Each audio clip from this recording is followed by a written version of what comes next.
then you can stay at the stand still, where you can still see the stage very clearly and still cheer just as loudly for us. And if you are carrying umbrellas, please be mindful of those around you so everyone can enjoy the event. Let's keep the energy up and show that a little rain can't dampen our passion for a brighter future.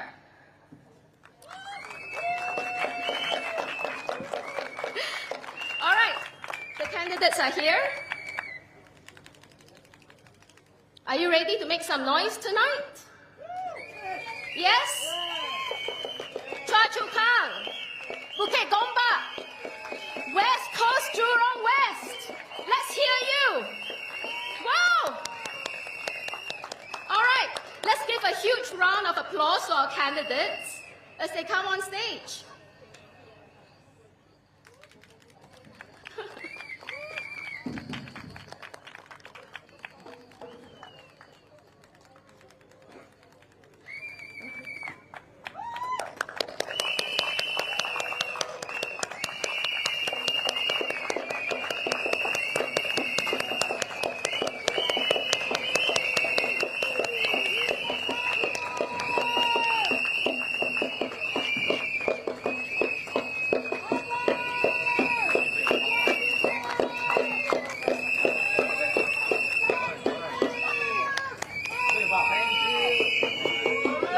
Thank you, everyone.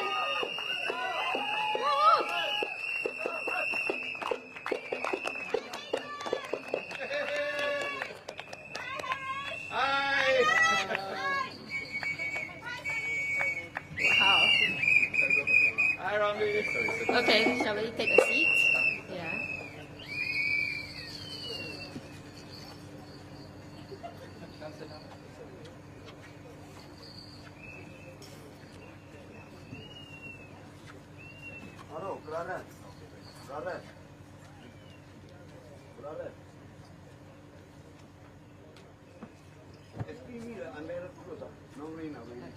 All right. Kicking off our evening is our candidate for West Coast Jurong West GRC, a dynamic voice for progress and unity. Please welcome Sunny Ismail.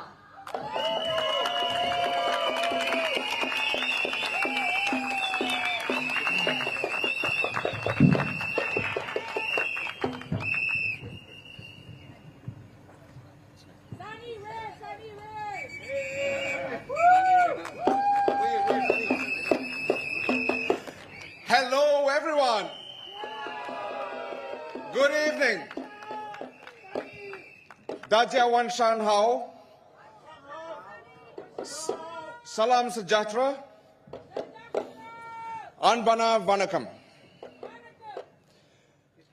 I will start by quoting a passage.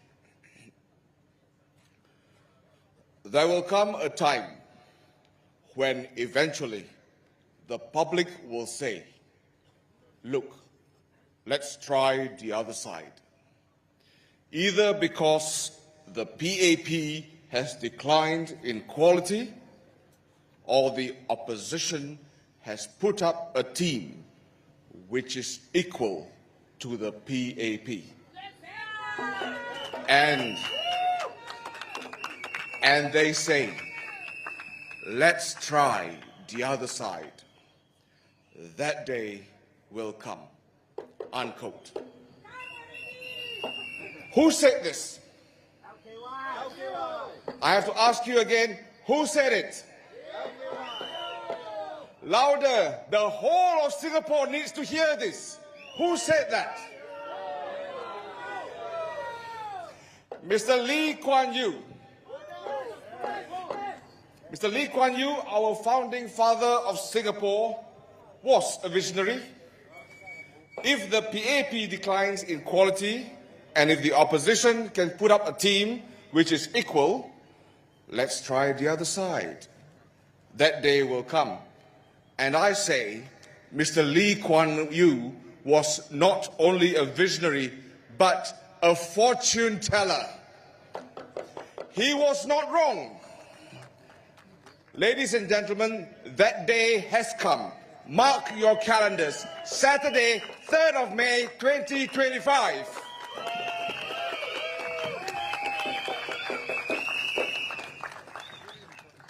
I would like to thank all of you for being here today in Choa Chu Kang, rendering us your presence despite the early scare with the rain clouds.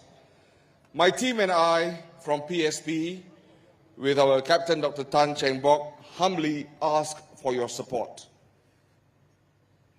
Yes, we need your support, please. For those tuning in on live stream, I also thank you for your time, and please help to share this evening's rally online. Ladies and gentlemen, the PAP has held power since independence. And yes, in our early years, they helped lay the foundations. But they have also held supermajority in Parliament for decades. In the last general elections in 2020, the PAP won 61% of the votes, but occupied 89% of the seats. Now that is a supermajority. The supermajority status of the PAP in Parliament means that they can do what they like, when they like, and how they like, and we Singaporeans cannot do anything about it. That's not right, is it? Now that surely isn't right, is it? This has to stop. And you know what upsets us? The PAP of today is not like the visionaries of the first generation of leaders. They are not like Mr. Lee Kuan Yew, or Dr. Goh Keng Swee, or Dr. Ahmad Matar, or Mr. S. Rajaratnam, or Dr. Tan Cheng Bock. The PAP of today had raised the GST, which hurts us most, not once, not one time, but twice, 1 year after the other. And then give away some vouchers at us, hoping that we will shut up. Be quiet, go sit in the corner, and be happy with your CDC vouchers. Are you happy about that? No! Are you happy about that? No! I'm not. We are not happy. Is this how you want to be treated by the very people you voted to put in Parliament? Is this how you want to be treated by the people you voted for?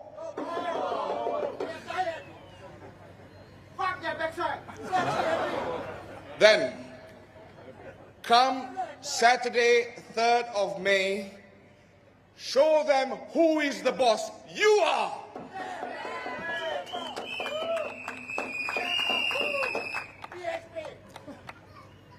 In 2020, the PAP's manifesto was called Our Lives, Our Jobs, Our Future.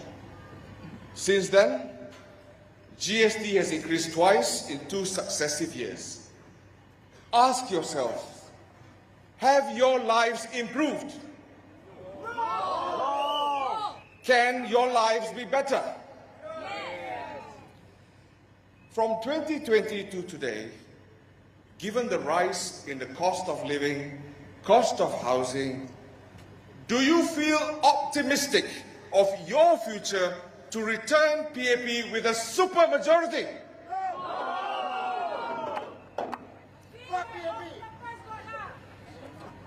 Now, fast forward 5 years, 2025. Their manifesto says, changed world, fresh team, new resolve. Ladies and gentlemen, remember that the PAP is responsible for 2 GST hikes 1 year after another. So do you want to give the PAP a strong mandate? No!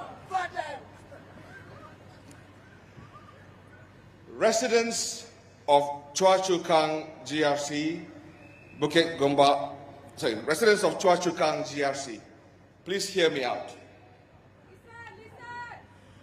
Only one of the 4 PAP candidates contesting in Chua Chu Kang GRC is from the original slate you voted for in 2020. 2 of them were seen from about a month ago, and another one magically appeared on nomination day.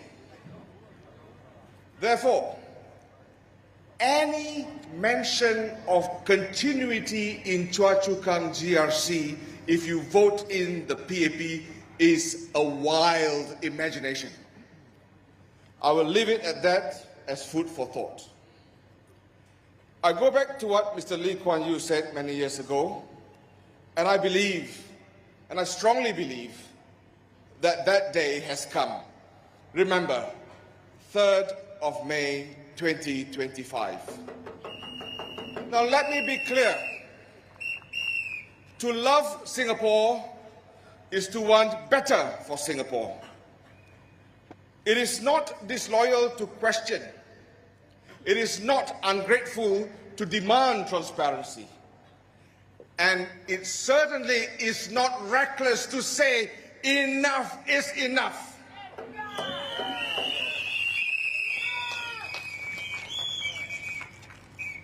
My fellow Singaporeans, the PAP has clearly become complacent. The supermajority has made them simply bocap. And complacency is the enemy of progress. Don't you agree? Yes. As we have said, the PAP has lost its way. The PAP is out of touch. No amounts of maps, no amounts of sophistication in GPS technologies can help them to find their way. Campus Salah Liao not working anymore. We need AI in Parliament. AI. No, not artificial intelligence, but alternative intelligence in the form of us, Alternative Party, as your voice in Parliament.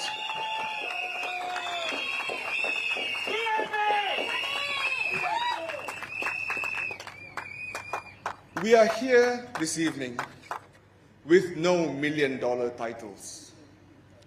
We have no big machineries behind us. But what each and every one of us has is the love for Singapore. Let your vote be your voice this election, and let your voice be louder than ever before in 2025.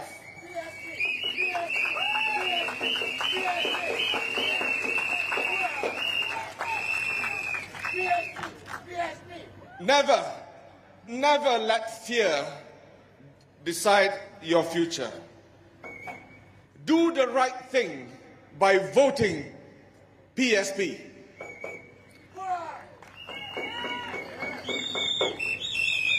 Ladies and gentlemen, do not wait for another 5 years or simply hoping that the person standing next to you will do the right thing by voting in PSP.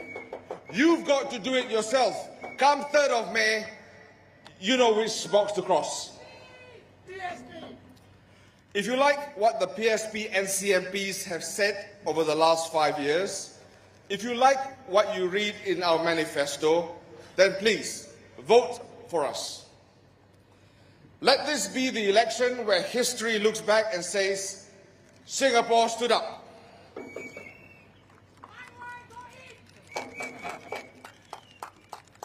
My fellow Singaporeans, I stand before you and I ask that you vote for a Singapore that progresses for all. Vote PSP. Vote the PSP team for Chua Chu Kang GRC and Bukit Gombak SMC. Majulah Singapura. Thank you.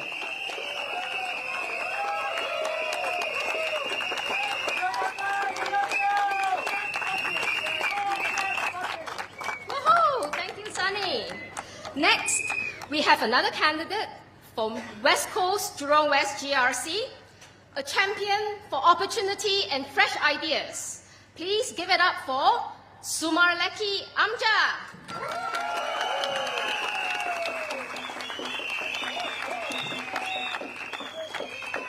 晚上好 Mari Wanakkam, Salam Sejahtera. Good evening, fellow Singaporeans.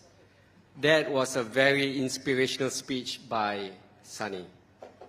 I can't match up to him, but I hope I can share with you a topic that is so close to our hearts, so critical for our future, which is healthcare. If you followed us 2 days ago, I talked on the cost of living, where property prices affected our cost of living. Tonight, I'll talk on healthcare costs.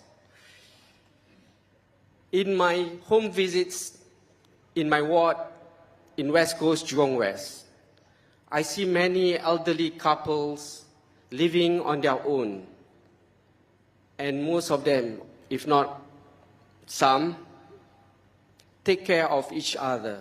And their situation gets worse if one of them falls sick. Personally, I've seen one elderly man immobile at home, sitting on the sofa, and his wife, around the age of 80 plus, taking care, and shared with me how difficult it is for them to survive with the high cost of healthcare. Nobody listened to them, nobody was with them. I do not know what I can do, but if we get elected into Parliament, surely we'll speak up on this. This reminds me of the phrase that we often hear, can die but cannot fall sick. This is Singapore. Is this our Singapore? Let us reflect. We pay such a high healthcare cost in Singapore through a plethora of payment schemes. We pay via MediSave. If we don't have enough MediSave, our children's MediSave. We pay by MediShield Life, private insurance, and if all these are gone, we pay cash, cold hard cash. One of my residents told me, this is so confusing because they do not know what comes from where and what pays to what. So confusing, even for me. What more the elderly people that I see in my ward? Agree? On top of this, with all the scholars in the PAP, they come out with even more complex schemes like Pioneer Generation, Merdeka Generation Packages, and CHAS. These are good programs, don't get me wrong, but it's confusing to us. And with all these schemes in place, is it enough to pay for the healthcare costs? Let me share with you the figures. According to the World Health Organization, in 2019, let me quote, the healthcare expenditure paid by our government is about 43%. But in other developed nations, the OECD countries, their government pays 75%. This is a stark difference between a first world country and Singapore.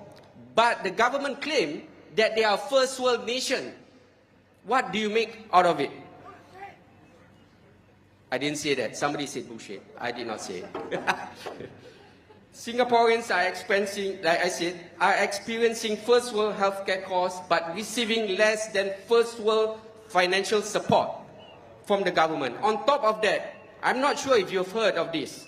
MediShield Life premiums are expected to increase by 35% over the next few years. This is ridiculous.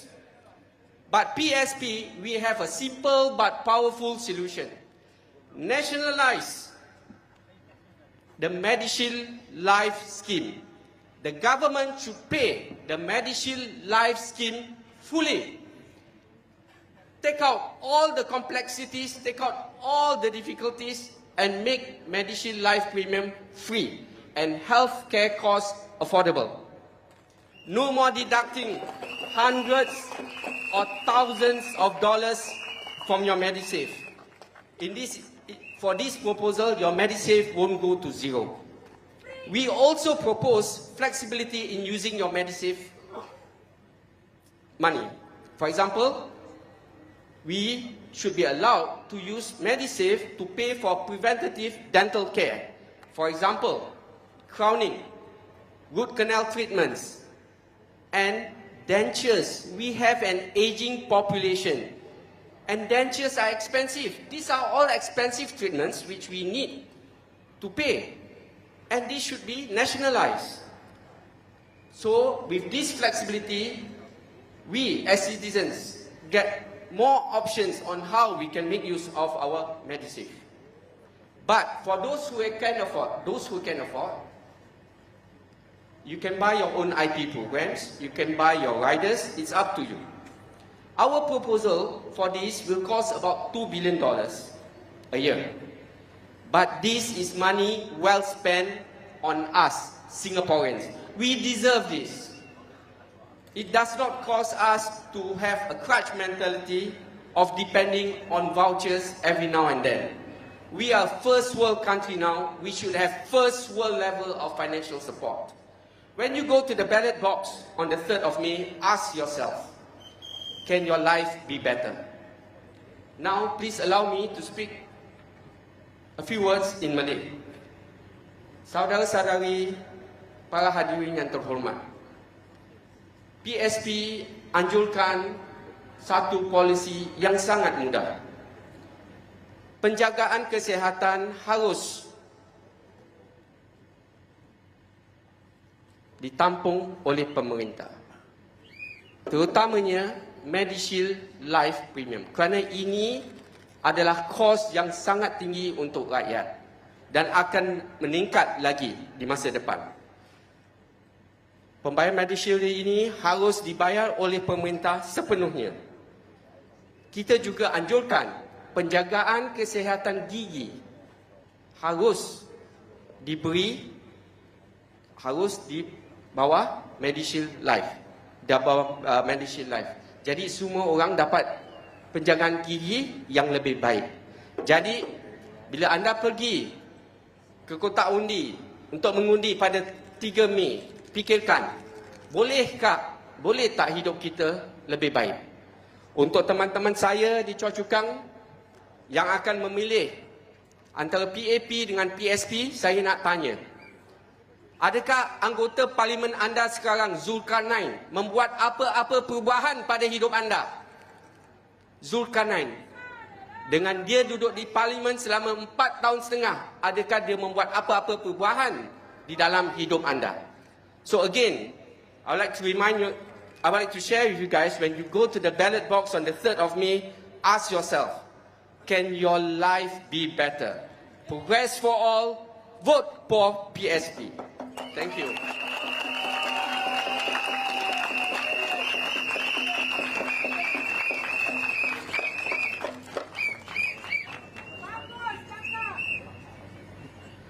Thank you, Lucky.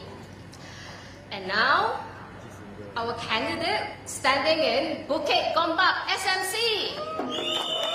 Our Bukit Gombak residents here. Woo! Bringing vision and fresh ideas to the stage. Give it up for Harish Pillay.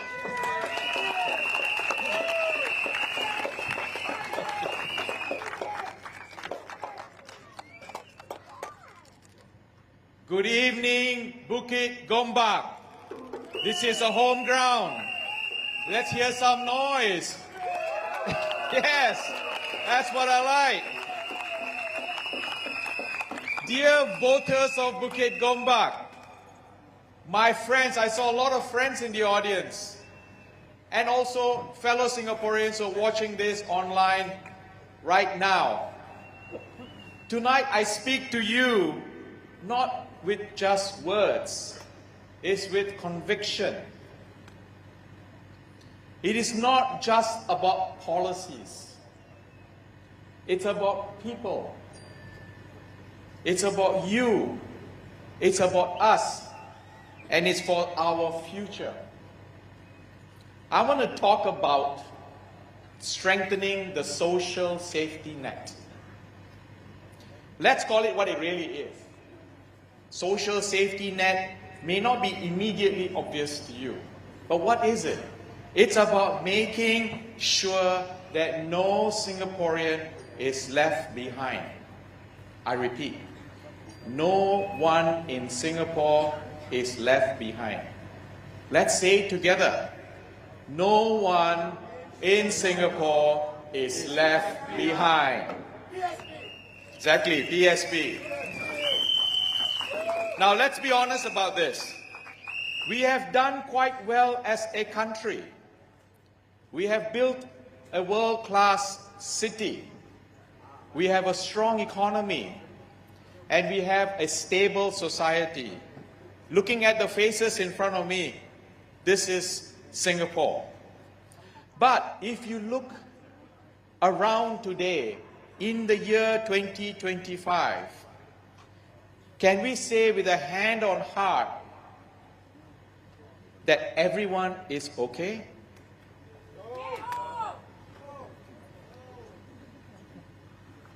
Can we say that the elderly auntie at the hawker center who is working, who is 72, is okay?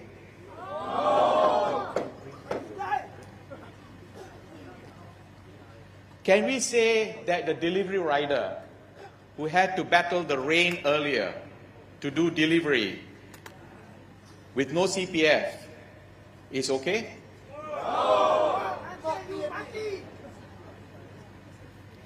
That the single mom who's living in a rental, having to juggle 3 jobs, is okay?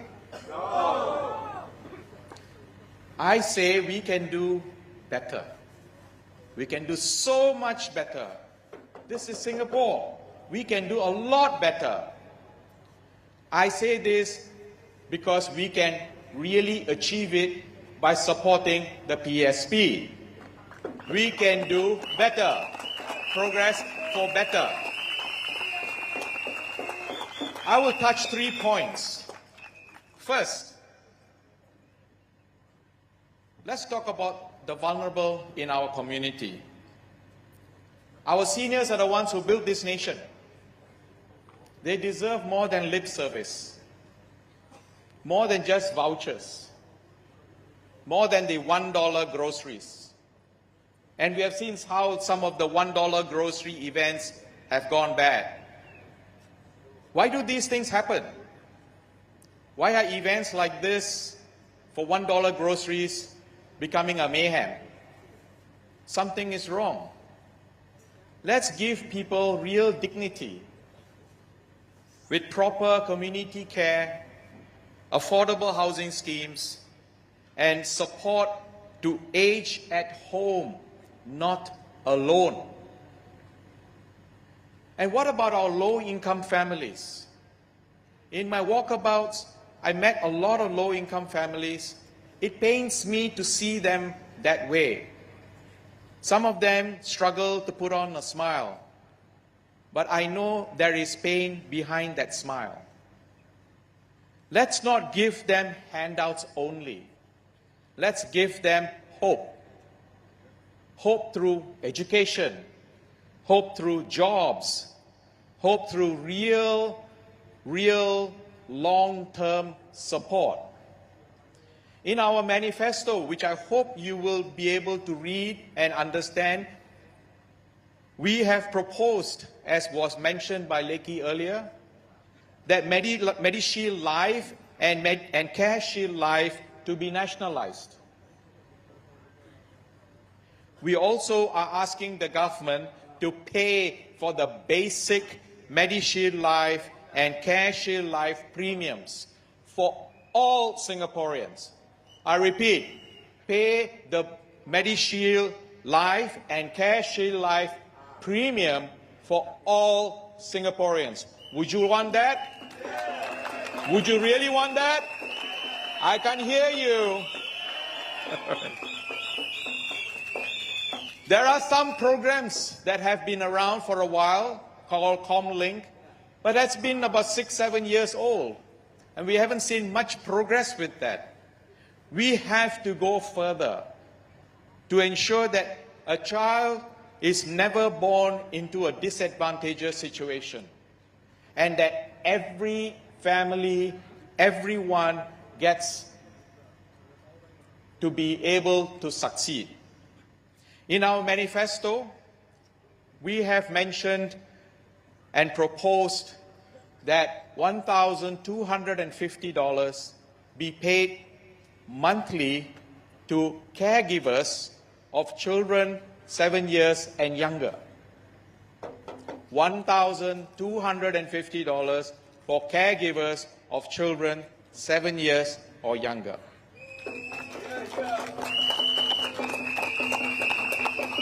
$1,250. Our children are our hope for the country. These are the children that will see Singapore into the 22nd century.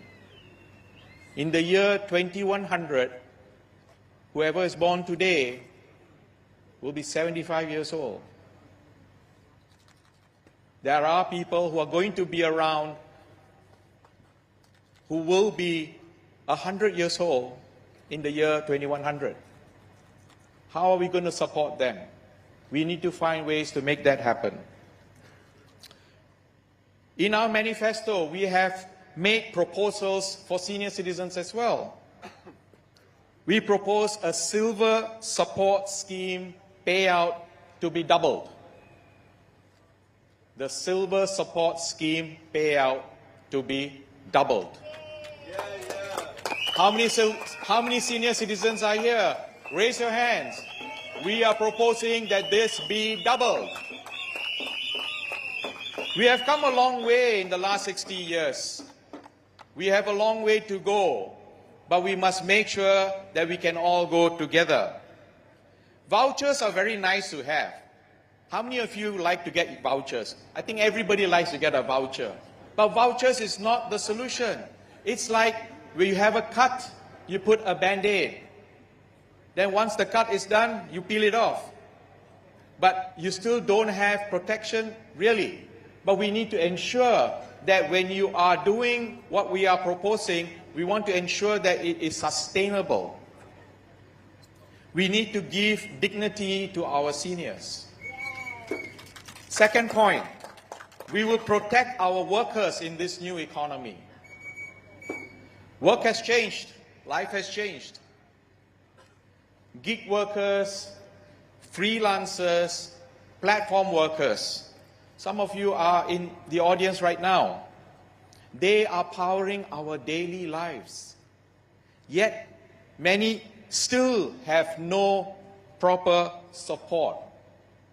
We say this is not fair. This is not Singapore. Let's say it together.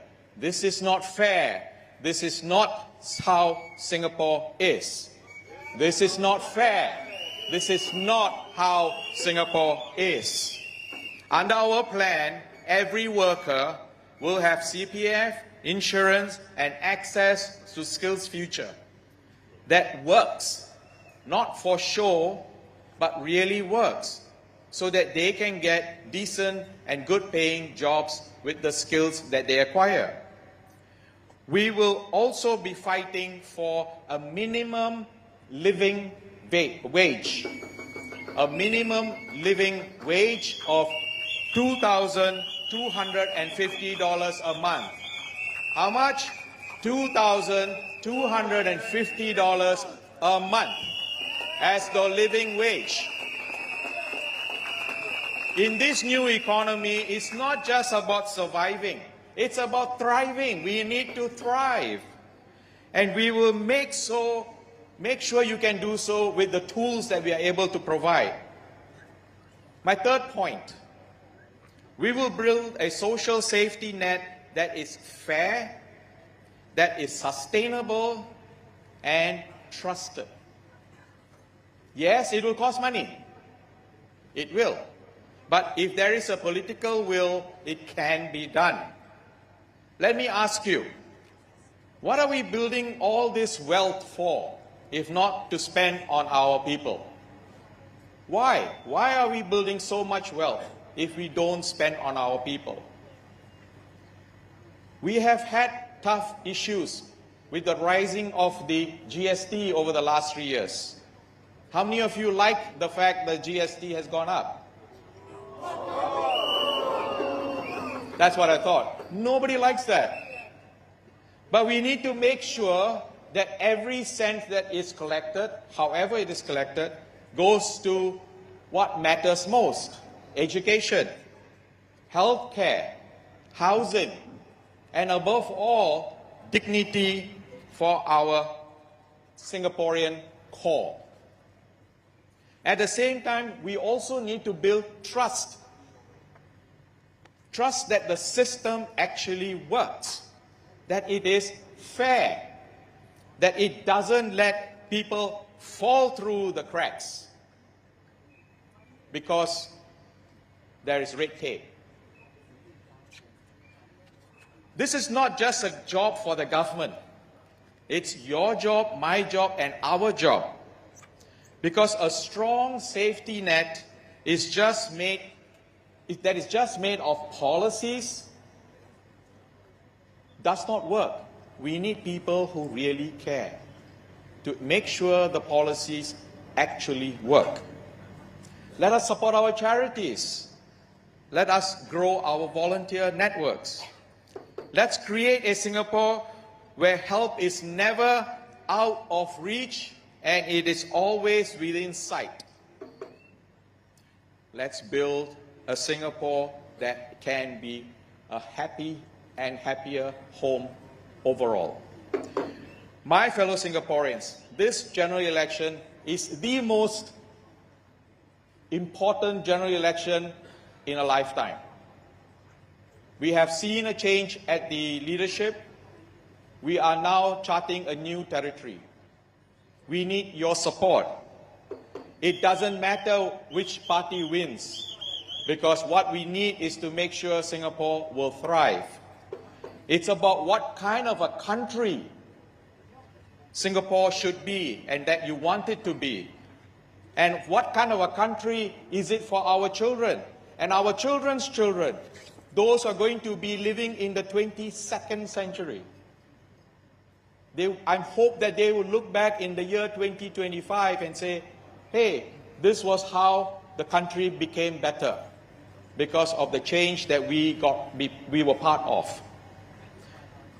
A Singapore where we say, if you fall, we will catch you. If you are struggling, we will lift you. If you are left behind, we will come back for you.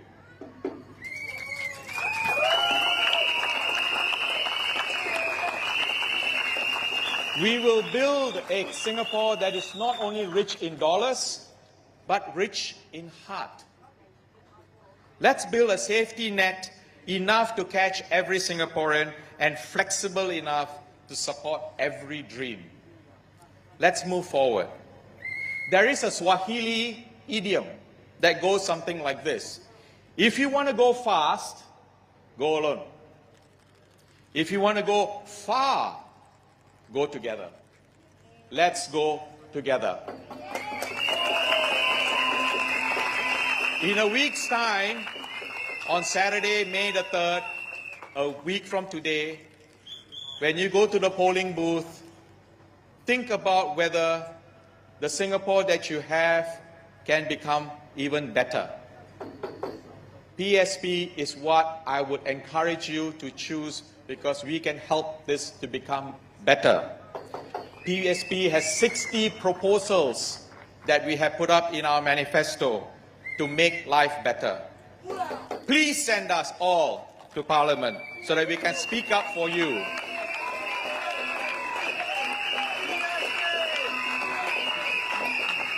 Before I wrap up, I got 3 more points to talk about. The first one, how many of you have wondered, what does a mayor do? I don't know. I have wondered myself. What does a mayor actually do on a day-to-day basis?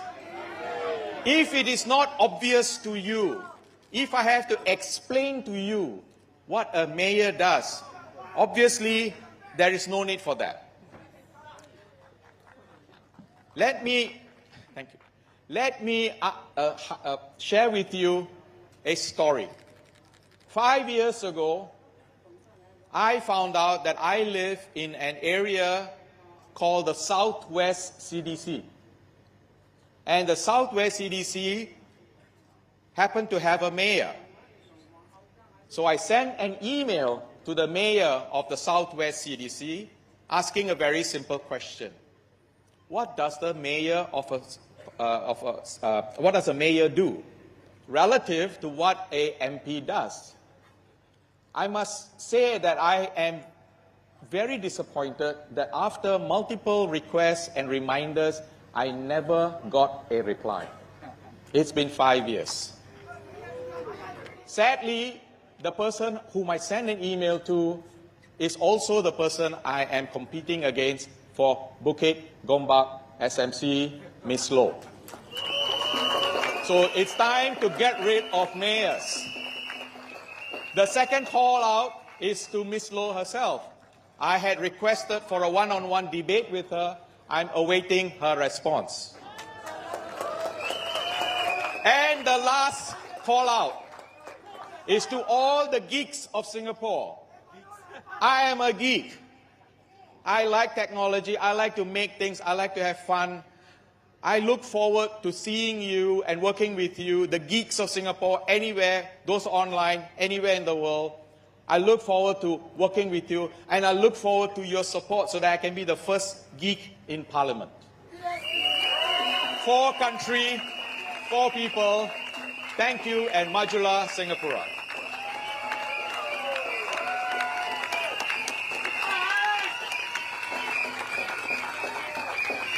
Thank you, Harish.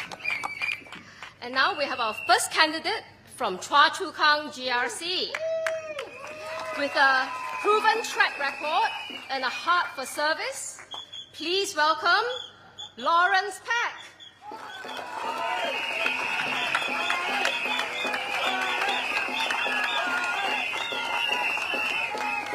Okay, everybody, let's start with me. BSP! BSP! BSP! Voila! Inche, how are you? Okay. Good, huh? Yeah, good. Happy to see you. So, good evening, everybody. Thanks for coming out here tonight.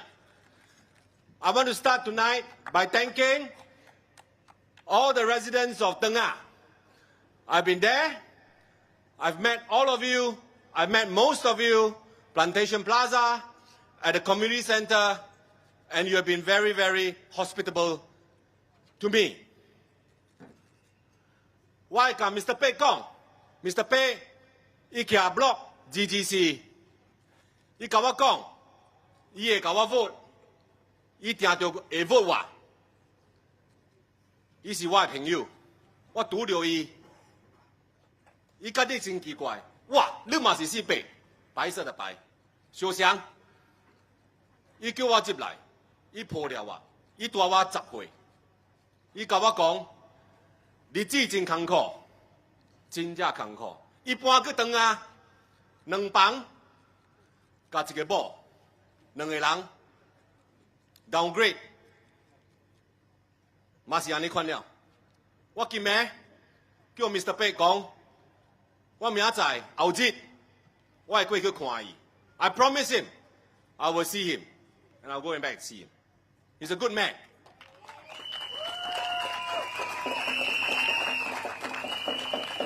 他看到我走得很辛苦，他叫我进去，他让我进来，他知道难。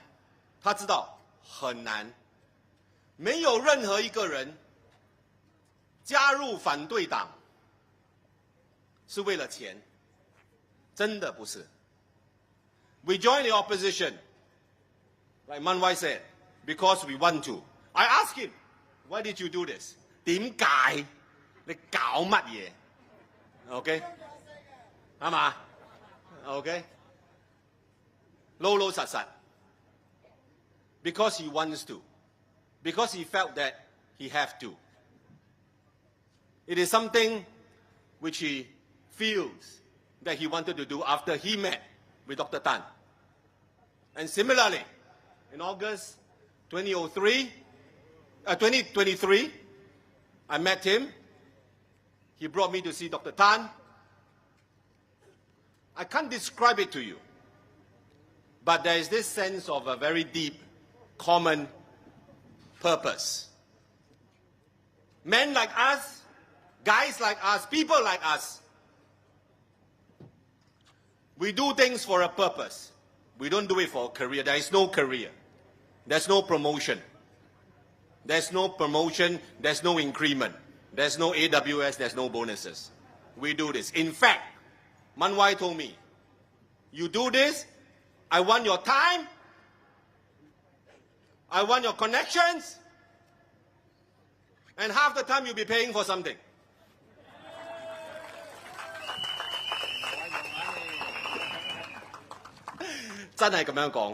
Okay? But guess what? I said yes. I went back, spoke to my children, I brought my daughter, and we met up with Dr. Tan. Dr. Tan played the ukulele for her.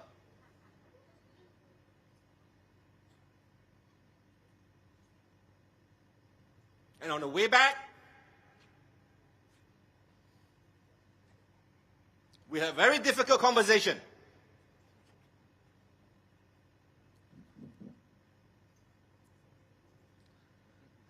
She knows my background with the Federation. She knows who I know. She's met some of them.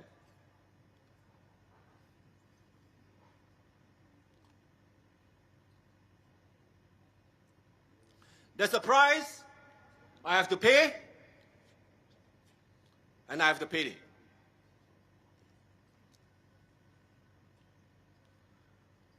When one of the ministers saw that I was wearing a PSP t-shirt online, I received a phone call.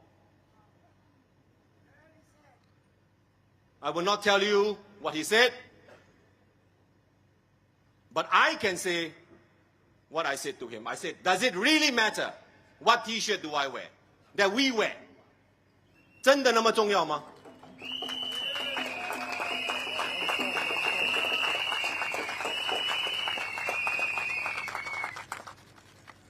He said yes.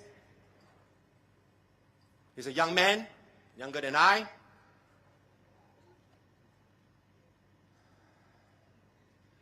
And that's when I know I lost a friend. But my daughter, my son, is there, supports me till today. I can't do this without their support. I can't. You are the hero of Singapore.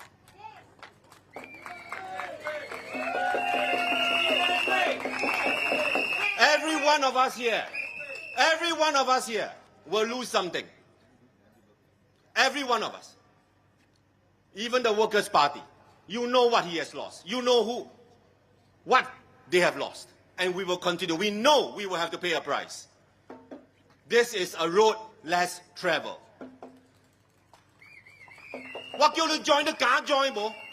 我叫你 join 你假 join 冇 ？BSP 你假 join 冇？你假冇？我叫你投票3號去投我人嘅票，假投，咪驚投，假嚟。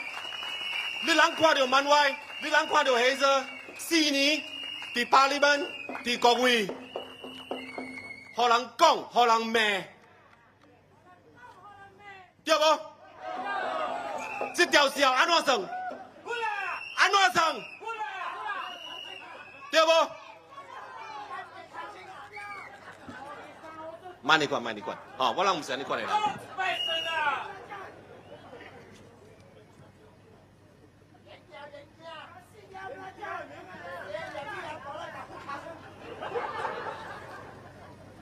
今日早起，我起來看到报纸，我看到我的朋友，即阵嘛是带出讲 BAP 迄兜 ，Jeffrey 伫报纸问我讲真侪物件。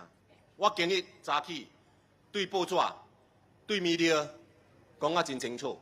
But I think tonight I still need to clarify a couple of things.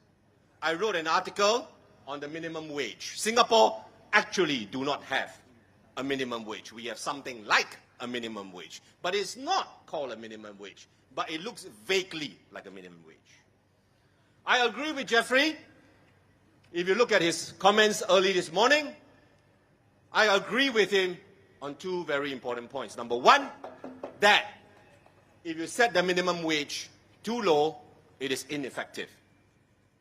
Jeffrey is a student of management, Sloan Business School, MIT. PPS, he is a career civil servant. I admire him. Ms. Gan Xiaohuang, a career soldier, also made comments regarding the minimum wage. I am a businessman. I headed up a federation, the Manufacturing Federation, that understands the value of the progressive wage model. That's what we have. I'm not against it. I spoke for it. It makes sense to have the progressive wage model 12, 13 years ago, when it first came out, when it was first envisioned, when it was first designed. Productivity, upskilling, in order to justify a higher wage, but not a universal minimum wage. 12, 13 years forward, today, and actually since 2018, you can understand that many things have changed. Right now, the progressive wage model, which is exclusionary by nature, it doesn't cover all sectors. Exclusionary by nature is a fancy word to say it doesn't cover everything. It does not. It actually does not. It's trying to cover as many as possible, but it is based on laddering, upskilling, productivity. But given the fast pace of technology, you get very advanced cameras, you get cleaning robots, and even your trays are now being returned by robots. I'm telling you right now that with this rapid pace of technology and products that is coming up, we require a stronger safety net. With a minimum wage, only then that we can build resilience, consistency within our local workforce. The minimum wage will do two things, and you will know that these two things are important and relevant to Singapore right now. Number one, it will protect our local resident workforce against very difficult, very demanding employers.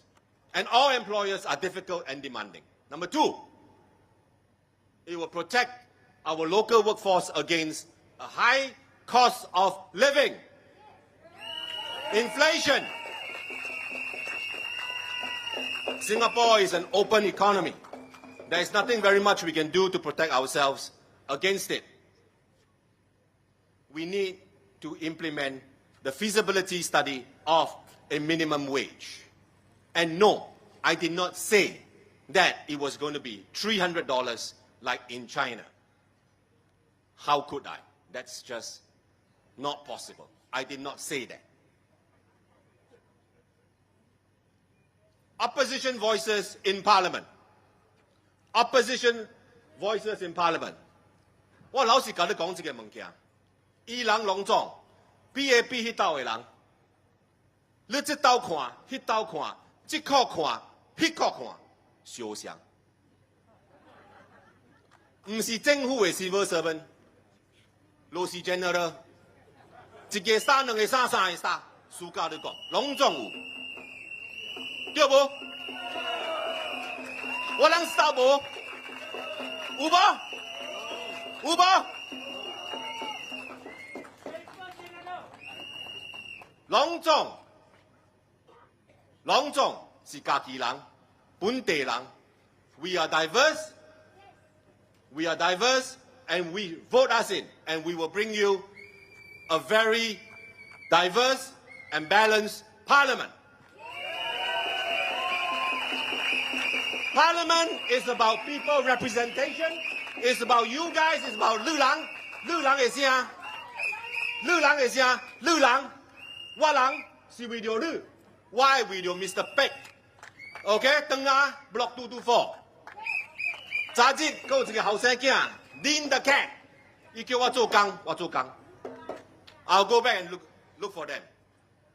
Parliament is not about the smartest or the loudest. Parliament is about your voice. It's about the diversity. If you are diverse, we are diverse. We will represent you.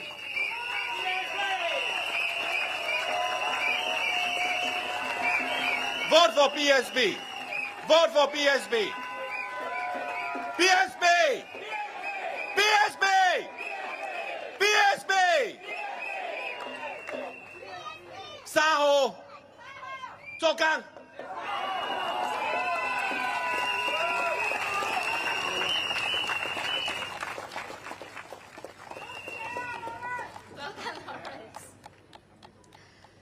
Now we have our next candidate from Choa Chu Kang GRC. She's a leader with a heart for service and compassion. Give it up for Wendy Low.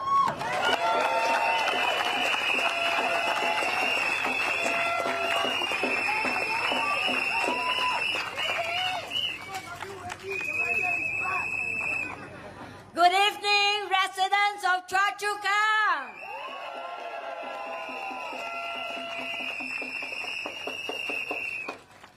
My name is Wendy Low, and I'm a lawyer. I'm proud to stand before you as a potential candidate for Choa Chu Kang GRC.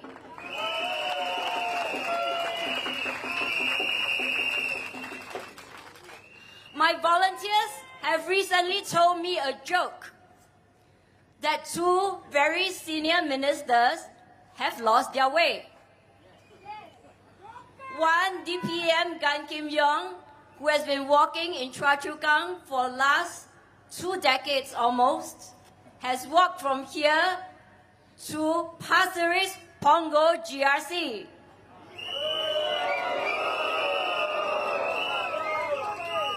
At the same time and on the same day, Minister Tan See Leng has walked from Marine Parade to Choa Chu Kang.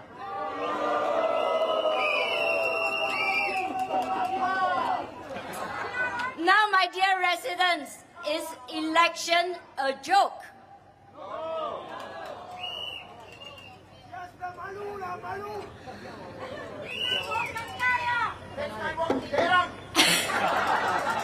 No. He's staying in Choa Chu Kang for now, for the election.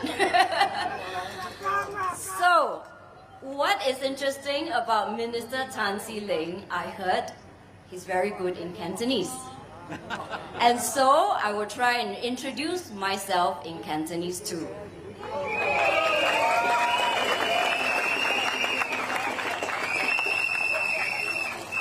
大家好，我個名係劉慧玲，我係一名律師，我就係全進黨，係佢哋嘅婦女團嘅主席。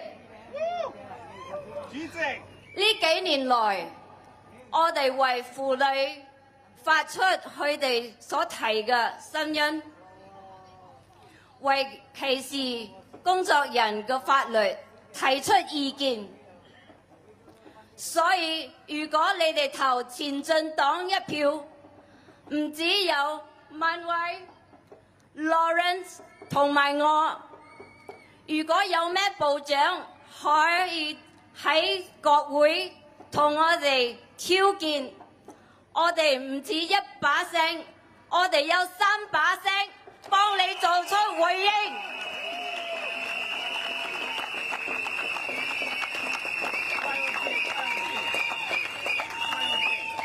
Okay, now for English subtitles, I say that if you vote for PSP, not only do you have Leong Mun Wai, you also have Lawrence Peck, and you now have me to respond to any minister in Cantonese.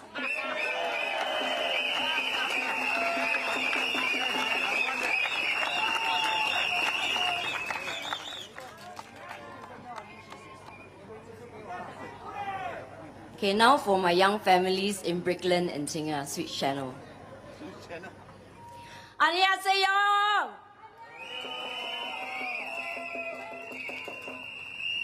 저는 Wendy Low입니다.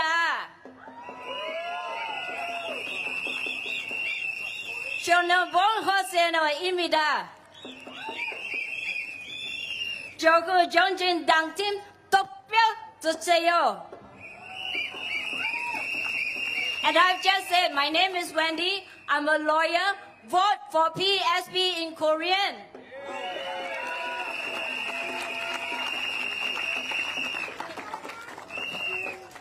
Now, I know you all watch Netflix, and I know that Korean is growing in popularity, and there is a reason why I'm using Korean to do my introduction. For a long time, the group thing has been to address a crowd in Singapore in our 4 main languages. But like what Lawrence has said, we are here to represent you. We are diverse in our thinking, and we want to reflect the current thinking and not the group think from 60 years ago.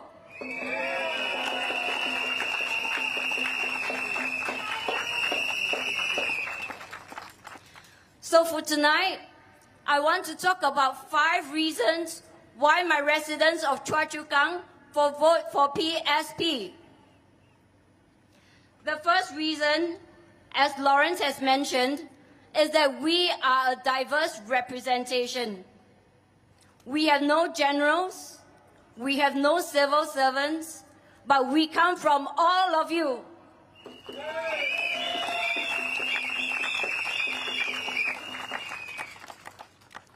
Lawrence, when I first met him, I thought he would be a good candidate for PAP because he's so well qualified.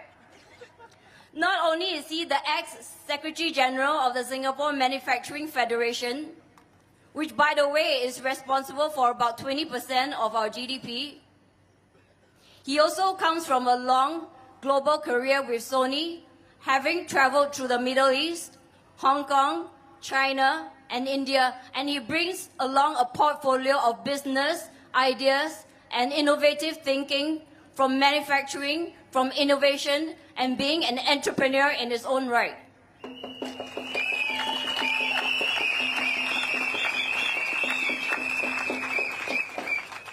With Nala, who is about to introduce himself, he is the president of the Singapore Remiser Society.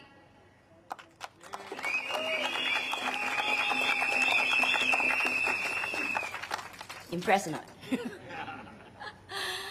And so, he is not only impressive in his own right, but he has been an active advocate for job transformation for his peers in his industry. Now, which minister or MP do you know has gone out of the way to help a fellow colleague reach out when they are down and out to get another job, to transform their lives and bring home the bread and butter for their family? But Nala is one such person.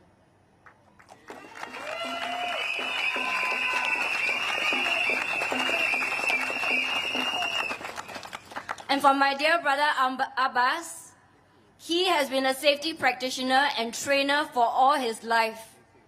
And he's responsible for bringing home all our brothers and sisters, sons and daughters safe, to make sure that they see their family no matter how far they are outfield in the oil and gas industry. He takes care of Singaporeans and fellow workers.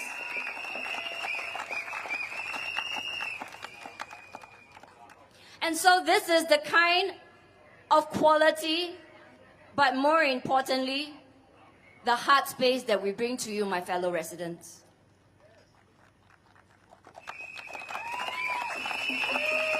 And on the other hand, for the civil servants that they parachute in the last minute Do you need more groupthink in administering your town council? Do you need more yes men in your GRC?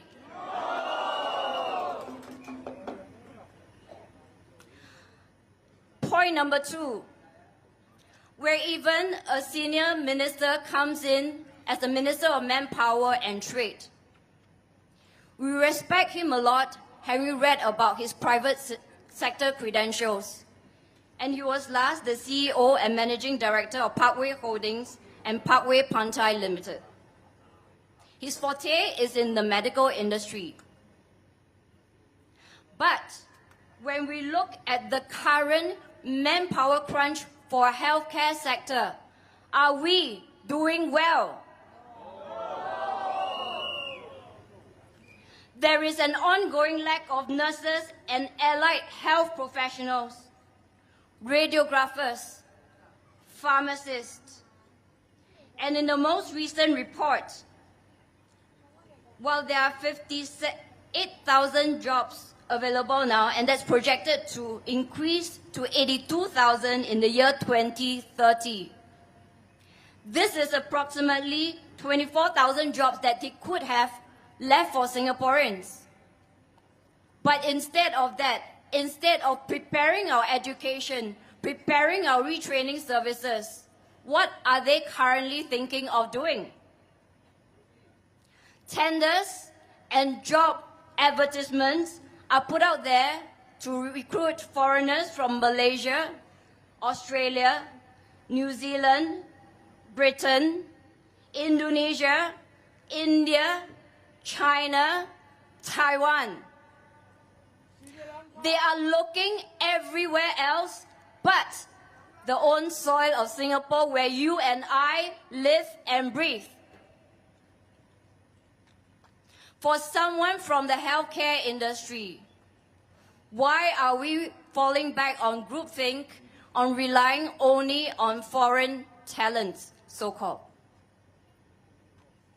And this is not just for the nurses and allied health professionals, but for all Asian parents who want your sons and daughters to become a doctor. In 2022, there's a report that they are also going to hire 180 junior doctors from India, from Australia, from Britain. And at the same time, they say that there's been an increase of intake in our local medical schools. But why concurrently are they not considering 100% intake from all the aspiring Singaporean sons and daughters who do want to become doctors? Why are we not given that chance? And I recall the story of a taxi uncle I met who said that because his son did not qualify for the high entry exams for medical school here, he had to exhaust his savings to send his son across to UK to study, and there's a chance that the son may not come back. A father who has spent his entire savings to better the son's life may never see his son ever in the immediate times that he's aging while he's busy being a doctor overseas. The problem of brain drain that we are not even talking about. And yet, when there is a manpower crunch, we look everywhere but Singapore. Is that the policy that we want to continue?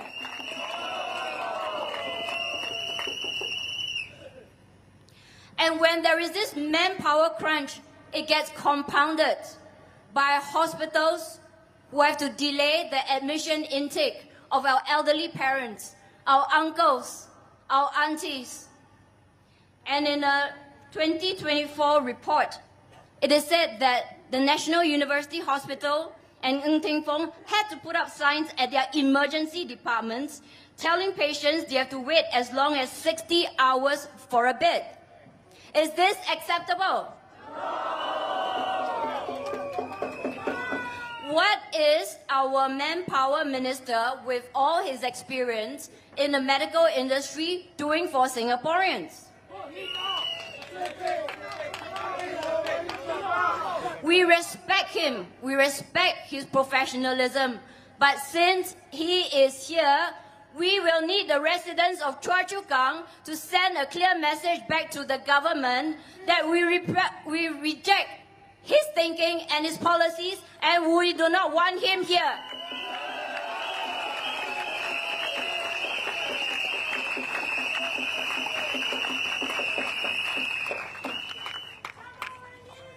Third, our team wants to bring about innovative thinking in our education and employment solutions. I've walked amongst you for the last 1 year or so in the West, in Choa Chu Kang. I've met a cardboard uncle in DPM's ward, pushing a cartload of cardboard. Do you know how much 1 kg of cardboard can fetch him in today's price? 0.04 cents. And this uncle in his 70s or maybe 80s with a hunchback has to pack 10 kg of cardboard to earn 40 cents. And what can 40 cents buy you today in Singapore?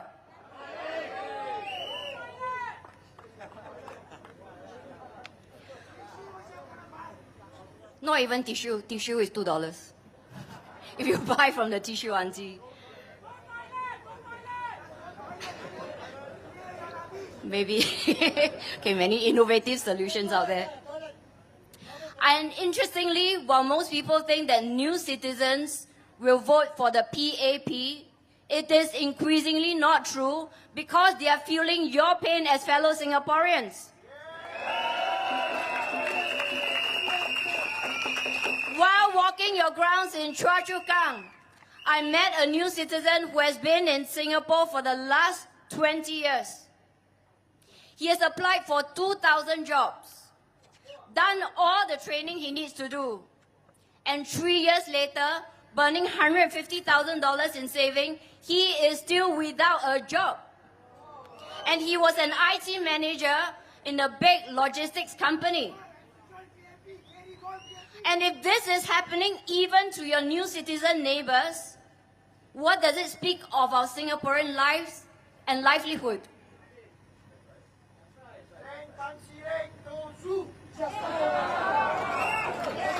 So we need a rethink of our educational policy. We need an urgent reimagination to de-stress our children from high-pressured exams like PSLE. We offer them 10-year true road if they want to bypass your PSLE so that they can be healthy, holistic children who will be ready to meet all your AI disruption. They will think creatively of innovative solutions so that they'll be better prepared. We reject all groupthink from the PAP because our children are our future.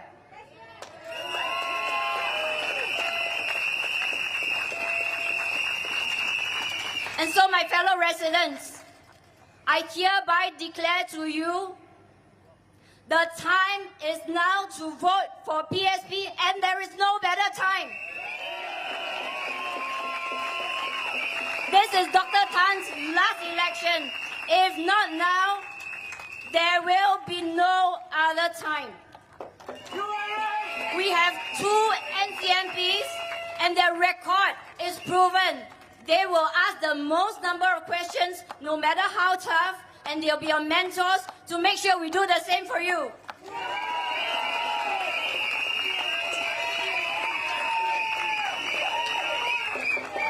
Time waits for no one. Because if I do not make it past the post, you and your children and your elderly will have to wait another 5 years under the oppressive PAP policies, with increased costs of living, with unaffordable HDB, with delayed hospital admission, with no jobs in sight. the loss will be upon a hesitation. And I'll ask you not to hesitate anymore, because 3rd of May, we will all go out to vote.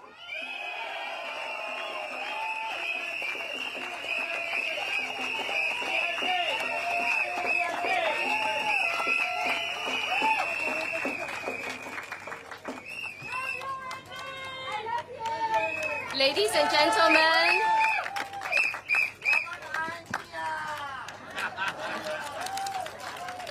ladies and gentlemen, please put your hands together to give your biggest welcome up on stage, our chairman and founder, Dr. Cheng Bock.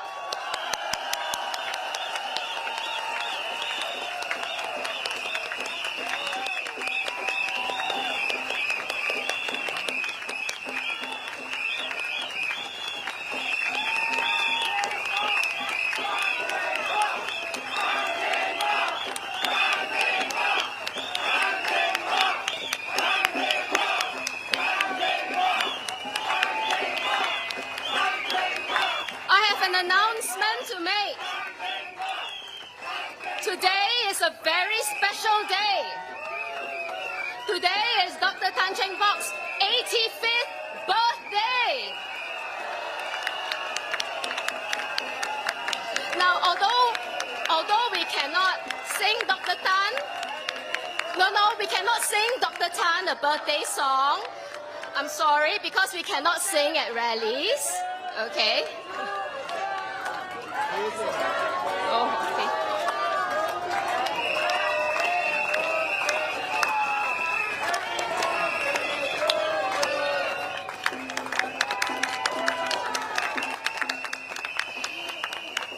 Can we all wish Dr. Tan a happy birthday with a big cheer?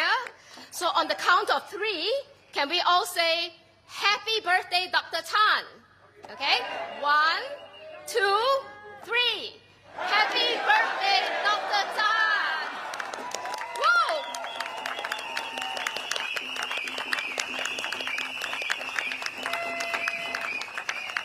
Right, thank you, Dr. Tan. Happy birthday.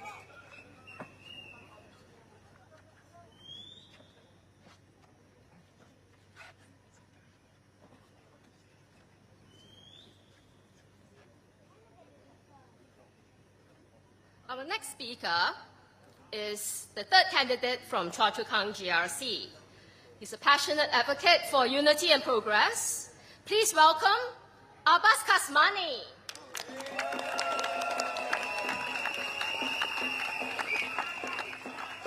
Thank you, Angela. Thank you. Choa Chu Kang! Good evening! My name Abbas Kasmani. Now, I went to all the residents. When I met them, they don't remember my name. But I say, it's okay. Very short. Do you take a bus or not? Sometimes you take, right? So, a bus. So, remember this. Don't forget about the cash money. That's cash money. So, we are back. We were at 2020. So, we come back for you.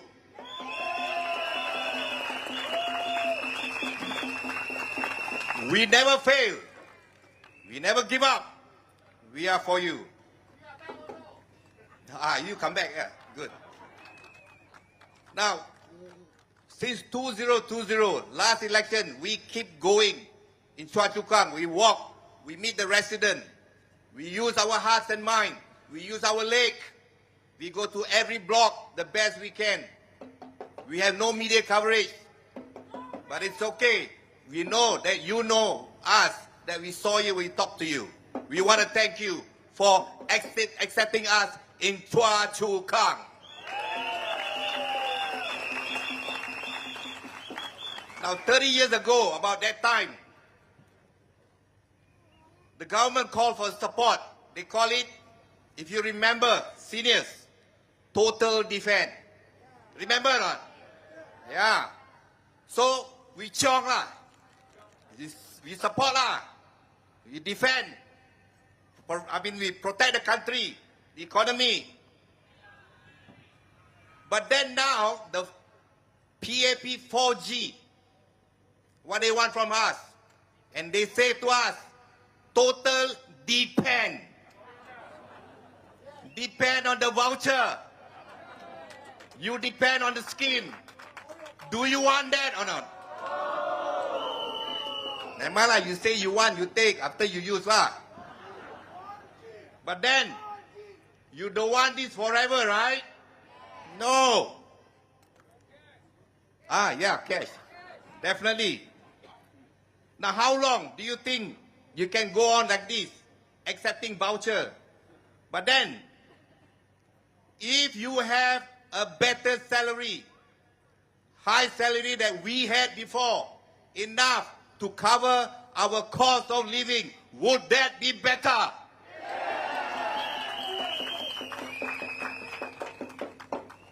Now that will be a long term for you and your family, and most important is give you the right of your dignity. And your family will be proud of you too. Imagine you go home, you carry the money, you work and you show your family, they smile. But then today you go home, you show the voucher.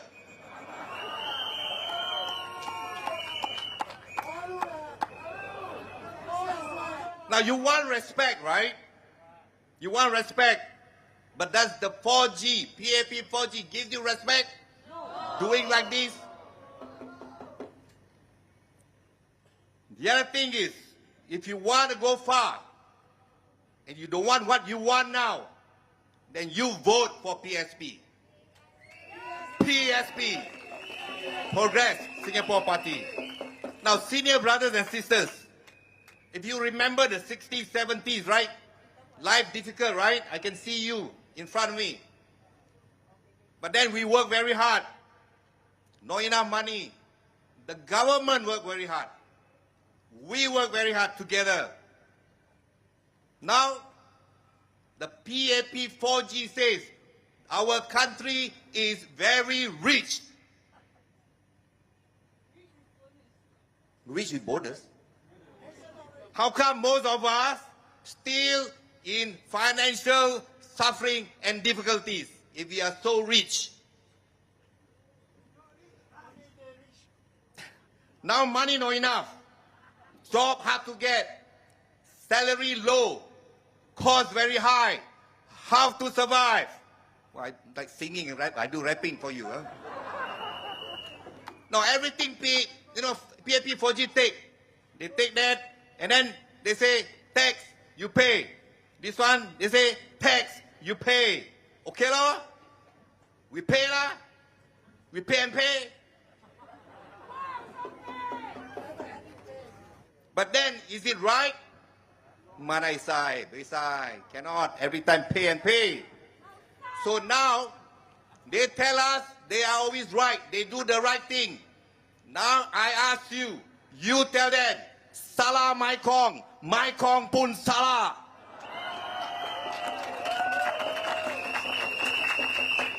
It means you say wrong, you don't say so you wrong, so quiet lah.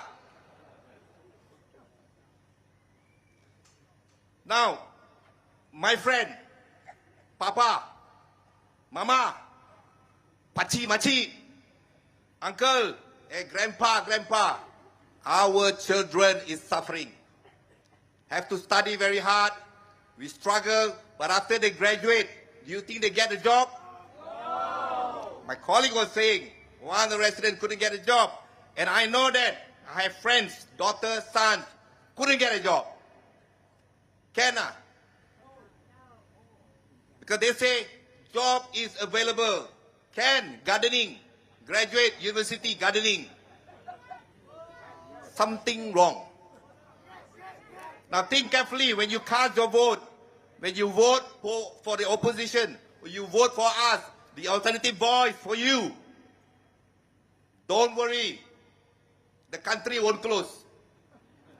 Tomorrow you work normal, everything normal. Right? You're still breathing. But let me ask you.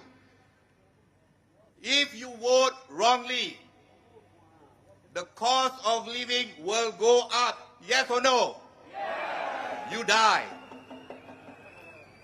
GST go up. Yes or no? Yes. Die already. Right? Say with me. Die already. Housing costs go up. Die already. COE go up. Die already. Basic transport go up. Die already. So how long? No. So how long you can tahan like this? Tak boleh tahan. So think carefully. Now last time our past NCMP, Mr. Leong Mun Wai and Hazel, fight for 5 years in Parliament, debate. 1% opposition fight, 5 minister hantam. Wow. But they never give up. Right? You're welcome on behalf of them. But they never give up. They keep going. Now our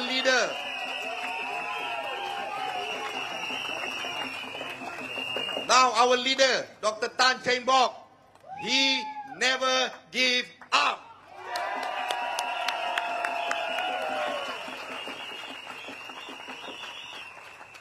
Now the job of the government is to take care his people, long term, not short term. Giving voucher is just a short term thing and is not enough. My fellow Singaporeans, listen carefully. The next 5 years, if you go on like this, think, can you tahan or not? No, don't mati. We want you here. Don't. You go the next 10 years, you can tahan or not? So 3rd May, you go there and then you see this logo here, PSP. You know what to do. All right? Progress for all, and vote for PSP. Thank you. Now, may I have your permission to speak in Malay for my fellow brothers and your brothers too? Boleh kah? Terima kasih. Thank you. Oh, Kasmani. Para penduduk Chua Chu Kang, Assalamualaikum warahmatullahi wabarakatuh. Just say peace upon them. Saya ingin bercakap tentang meninggalkan Singapura yang lebih baik untuk generasi yang akan datang. Nama saya Abbas Kasmani. Tadi cakap naik bas lah. Okay. Kita sudah kembali di sini balik daripada mula 2020. Waktu undi pilihan raya yang lepas, kami tidak berhenti. Kami jalan terus. Ketuk pintu di rumah.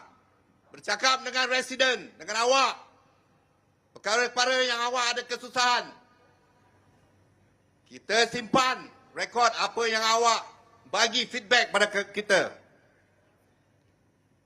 Nah, 30 tahun dulu, kerajaan mengata, yang saya kata bahasa orang putih, total defense. Maksudnya, kita bantu kerajaan. Jaga Singapura. Jangan fail, jangan jatuh keadaan ekonomi dan segalanya.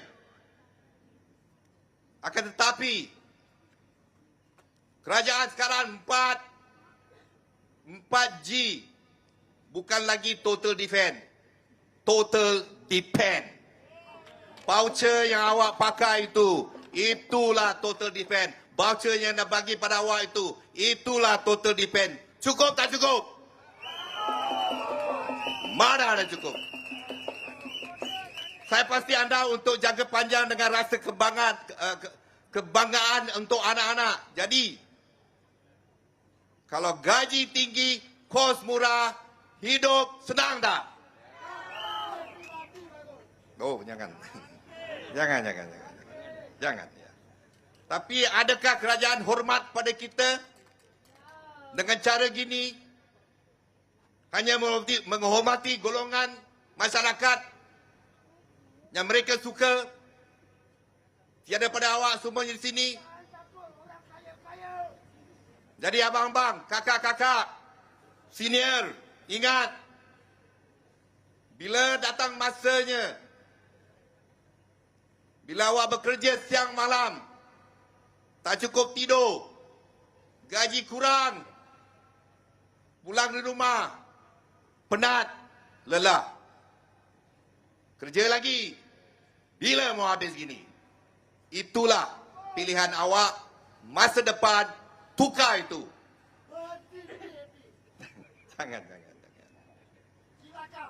Jangan. No. Papa, ibu, uncle, auntie, akong, take care, jaga, you punya anak, cucu, grandson.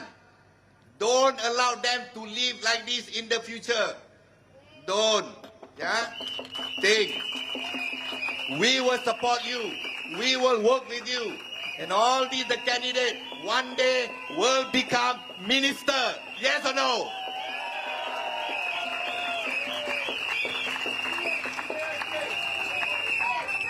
Kalau awak salah undi, kos hidup akan naik. Kalau awak salah undi, GST akan naik. Kos perumahan naik. Jadi bagaimana? Boleh tahan tak? Tak boleh tahan. Okey. Jadi PSP, Parti Kemajuan Singapura, we want to help your economy. We want to help Chua Chu Kang. We want to help you to raise a better salary for yourself and not for others who are not Singaporean. Okay kah? Big Japanese lah. Jadi ketua kami Dr. Tan Cheng Bock di sini, dia tidak pernah putus asa. Dia terus, dan NCMP kami Leong Mun Wai dan Hazel terus berjuang, tidak putus asa. Jadi tuan-tuan dan puan-puan, masa sudah di sini untuk awak memilih yang terbaik untuk diri sendiri dan juga untuk masyarakat yang lain, anak-anak kamu. Jadi, kemajuan untuk semua, undilah. Vote for, and last one, say this with me. Tell them, salah my kong pun salah. Say, salah my kong pun salah. Say, my kong pun salah. Thank you very much.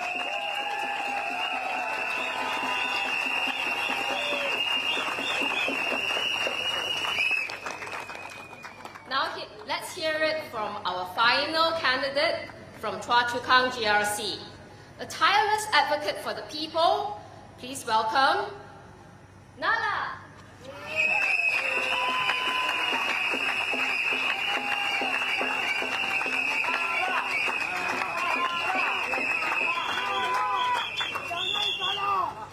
My dear fellow Singaporeans, a very good evening to all of you.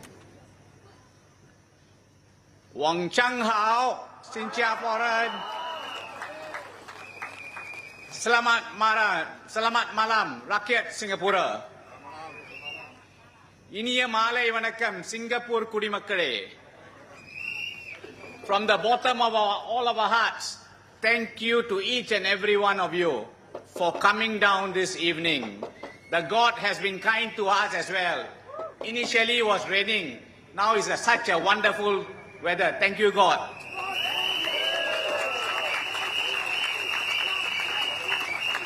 I want to share the recent story on nomination day. We PSP candidates, we come punctually, we gathered on nomination day at the coffee shop at 9 a.m. After that, diligently, when the nomination center opened at 10 a.m., we went, all 5 of us, 4 from Chua Chu Kang GRC and 1 from Bukit Gombak SMC. We went to the nomination center, we were the only one first there.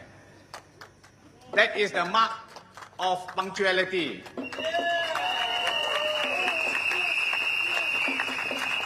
At the nomination center, we file our nomination papers from 11 to 12. They only can file at 11. We finish everything, and we were waiting and waiting. No PAP from Choa Chu Kang GRC was there. They only came, I think, about 11:30, 11:35. And then we were looking for DPM Gan Piyom. Bo, how come? He has been your MP for almost 20 years. But Bo, I can understand part of PAP strategy. He has gone to Punggol GRC. But did he tell you all? Do you all feel sad? What will you all do now? You must vote for? Yes, PSP. And look at the other thing, our honorable leader, Dr. Tan Cheng Bock.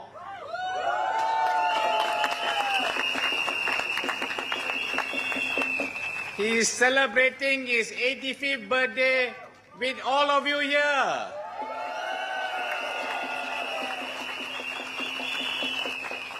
So what is the best present you can give him? You must vote all the 13 PSP candidates to Parliament. Can you do that? Thank you. Okay, now a brief introduction of myself. I'm Nala here, and I'm a chartered accountant by training. I'm also the president of the Society of Remisers Singapore. As a chartered accountant, I can assure you we will look after your town council monies well. And we will run your town council and make Choa Chu Kang GRC a model constituency.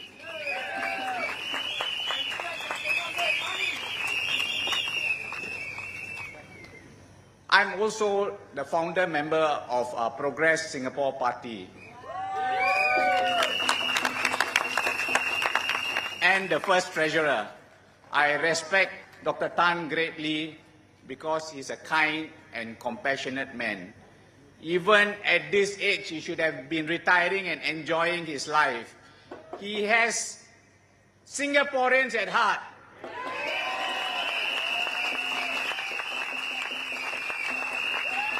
All 13 PSP candidates have your heart in mind. We want to build a better life for you. We will work hard for you. We are sincere and we want to build a much more compassionate Singapore where no man is left behind.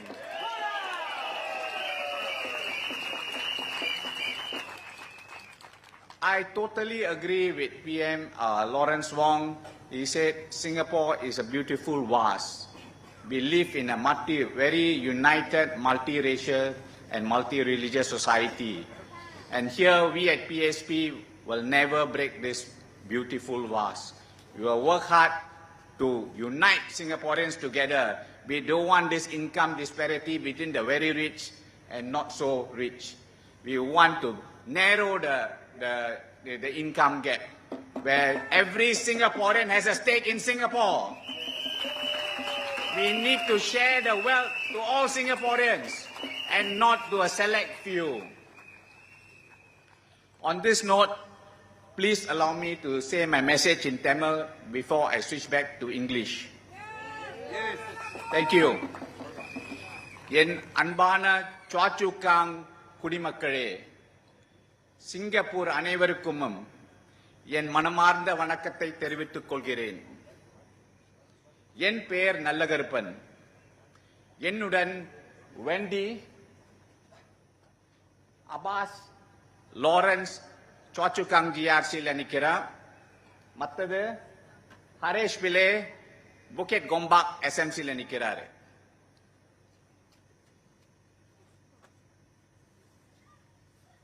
உங்கள் வாழ்க்கை தரத்தை மேம்படுத்த முழு முயற்சி எடுப்போம்.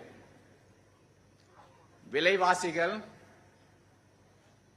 குறைக்க பாடுபடுவோம். வேலை வாய்ப்புகள் சிங்கப்பூர் மக்களுக்கு முன்னுரிமை கொடுக்க நாடாளுமன்றத்தில் வாதாடுவோம். தைப்பூசம் கூடுதலான போது விடுமுறையாக பரிந்துள்ளோம். மற்ற 2 நோன்பு பெருநாள் மறுதினம் சீன புத்தாண்டு முன்தினம். சிங்கப்பூர் முன்னேற்ற கட்சிக்கு வாக்களியுங்கள். உங்கள் வாழ்க்கையை மேம்படுத்த நம்ம கஷ்டப்பட்டு எப்பொழுதும் பாடுபடுவோம். மிக்க நன்றி, வணக்கம்.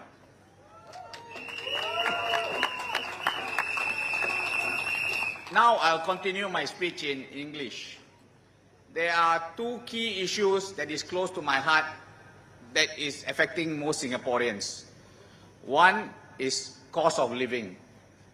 The other one is job availability to Singaporeans. First, I touch on the first issue, cost of living. In 2020, GE2020 and now GE2025, I compare the 2 prices. Kopio in 2020, how much? 90 cents. Now how much? $1.40. How much is it gonna buy? 50%. Chicken rice. In 2020, $3. And now how much? I not check, that one high-end one. Now I talk about hawker center. $4.50, $5. How much is he gonna buy? 50%. Yes. Look at nasi biryani. Last time $4. Now minimum $6.50, $7 or more. How much gone up? More than 50%. Everything gone up. What has not gone up? Your salary, right? Can tahan or not? Yes. So what must you do? What PSP? Yeah.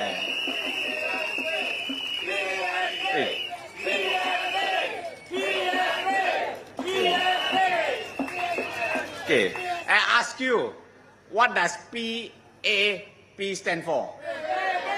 Pay and pay. And then what does PSP stand for? Please stop paying.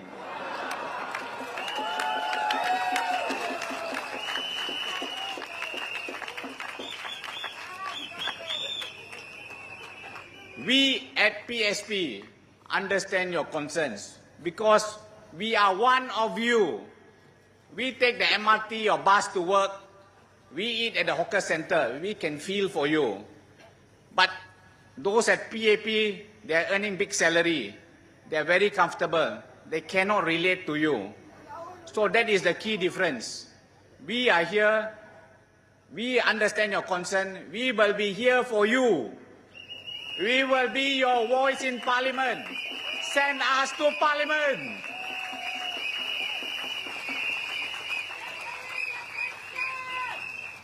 As a responsible party, we have requested the government to reduce the GST from 9% to 7%. Of course, the government always say, you say everything reduce, give here, then where the money come from? We have a plan.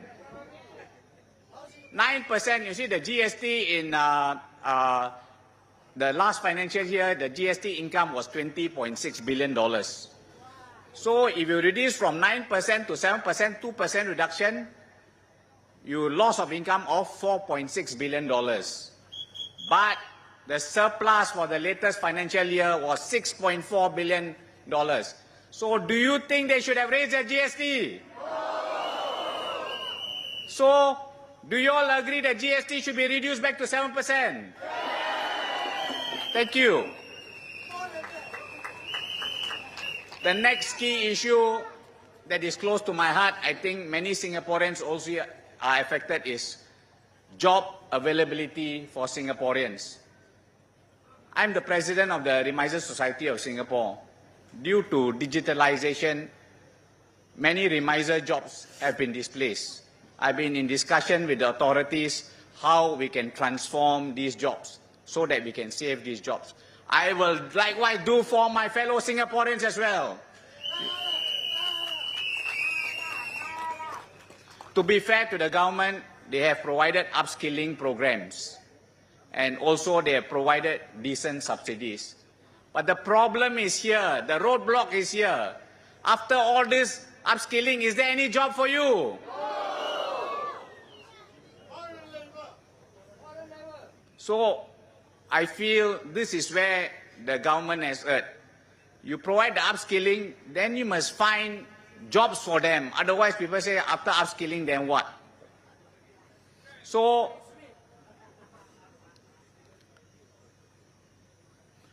they end up, quite a number of them, they end up doing Grab delivery or other temporary jobs. Is this the right thing? I'm not against Grab delivery and all that. This is an honest paying job. So I relate to you my own personal experience.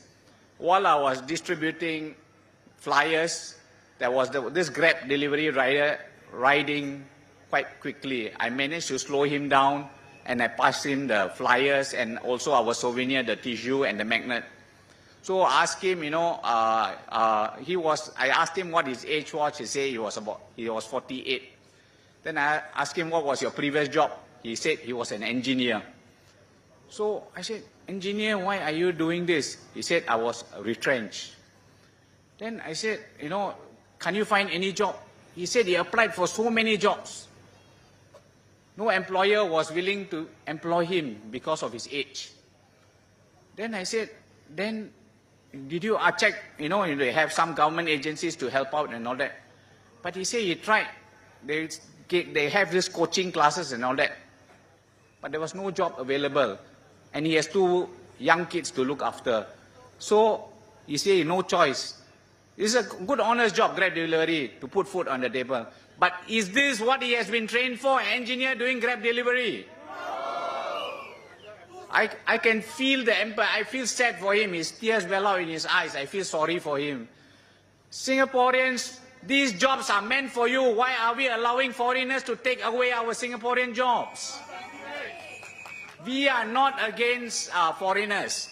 If we don't have the necessary skill sets, by all means, employ foreigners.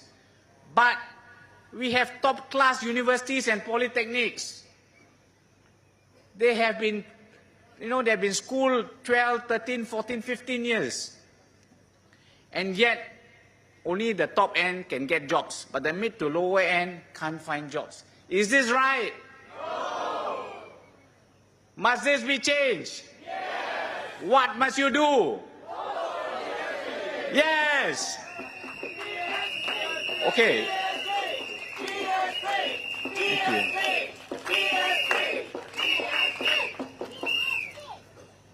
I have to end, left 1 minute, so I cut short already, okay? So the thing is that on 3rd May 2025, when you go to the polling center, you must ask yourself, when you go to the polling center, you ask yourself these 3 questions. Can you bear with the cost of living now? No. Who do you think will make a better life for you? So what must you do on 3rd May? Thank you. So, I'm a patriotic Singaporean. I believe all of you here are patriotic Singaporeans. When I say Majula, can you all say Singapura together? Majula! Majula! Majula! Thank you very much. Terima kasih. Mika nandri. Now, I would like to invite my fellow GRC candidates to come forward. Abbas, Wendy. Okay, Lawrence, come. And Harish, come.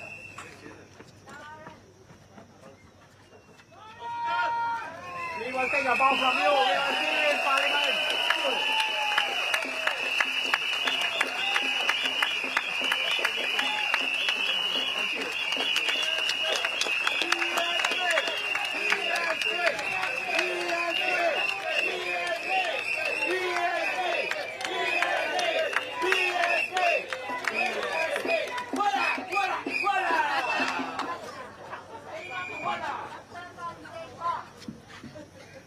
Thank you, Chua Chu Kang and Bukit Gombak team. Our next speaker is a very familiar face to most Singaporeans. She has spoken up tirelessly for you in Parliament for the last 5 years. Give it up for Hazel Poa.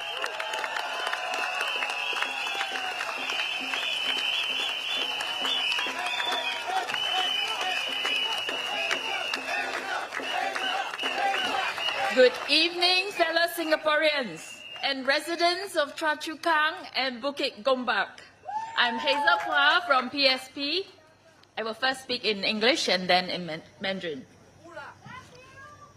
I contested in Chua Chu Kang GRC in my first election in 2011. I walked the ground in Chua Chu Kang then, including Nanyang, which is now part of West Coast Jurong West GRC.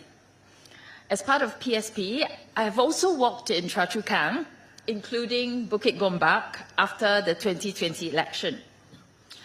What I'm about to say next, some of you may already know if you have been following our social media. But some may not be aware yet. If you already know, please bear with me. I'm referring, of course, to the incident at Bukit Gombak on 4th January this year. Our PSP team have been in high spirits doing their block visits and wishing residents there a happy new year.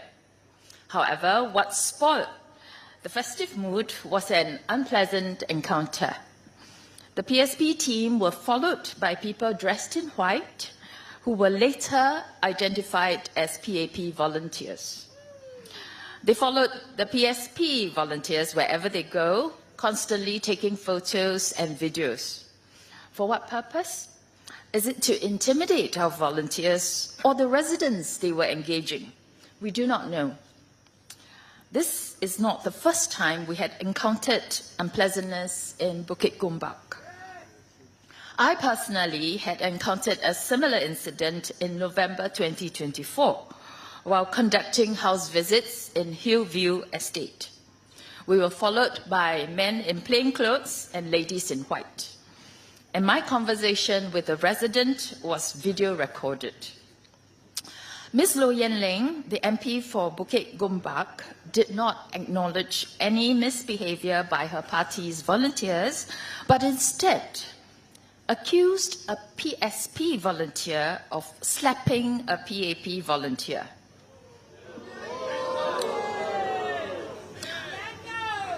Dr. Tan had responded back then that such allegations must be thoroughly investigated by the police in order to ascertain the truth. Ms. Low Yen Ling agreed. It has been more than 3 months since the incident.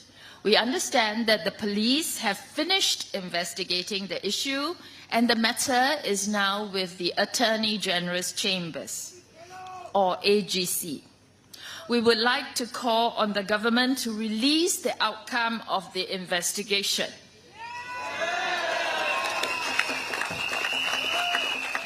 Residents of Bukit Gombak and Chua Chu Kang who are with us tonight, as well as all Singaporeans, do you want to know the truth?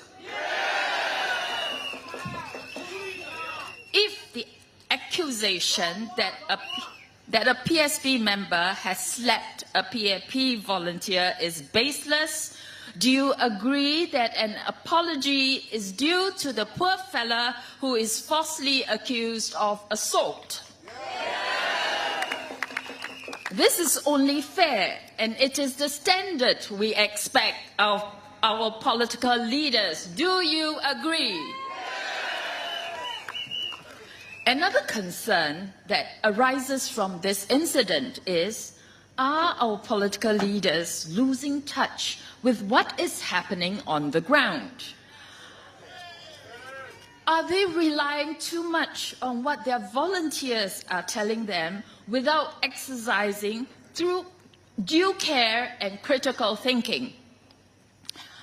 Speaking about the truth, we were shocked that after DPM Gun announced on 14th April that he is heading the CCK GRC team, we realized on nomination day that he's actually contesting in Punggol.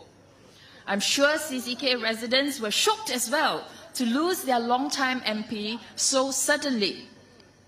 What made the PAP go back on their public announcement? Can we no longer trust the public announcements? Where do we draw the line on what we can believe and what we cannot? I would much rather the PAP had kept the CCK slate undisclosed until nomination day instead of being told something that later proved to be untrue. This is so damaging to trust. Now, Minister Ong Ye Kung said that we need to be upfront with voters. I totally agree. PAP should practice what he is preaching.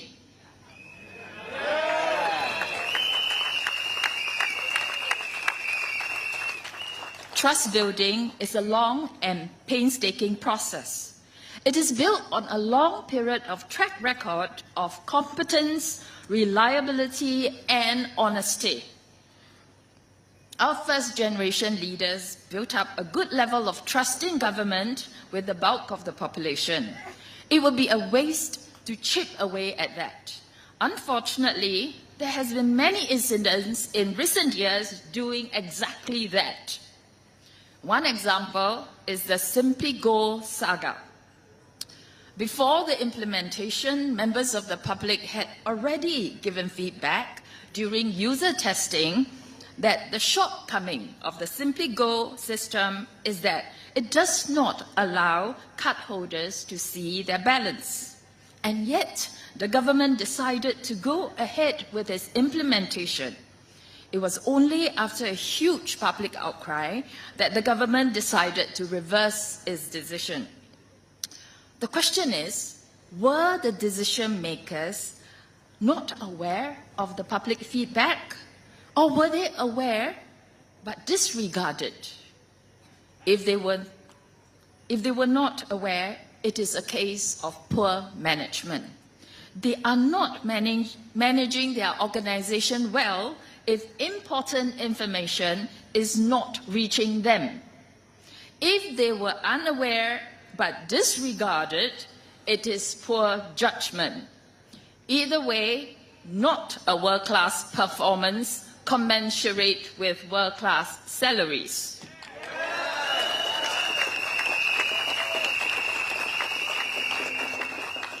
Another example is the Income Alliance deal.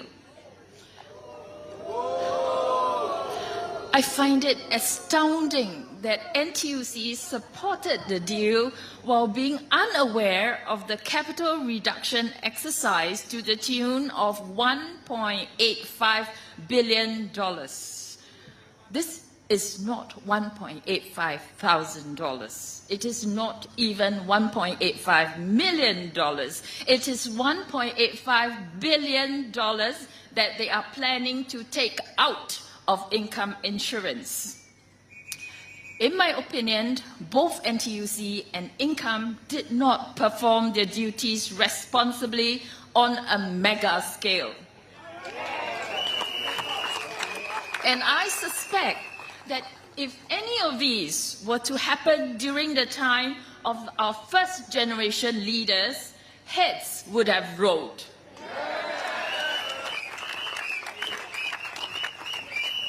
I also found it rather worrying that CPIB merely issued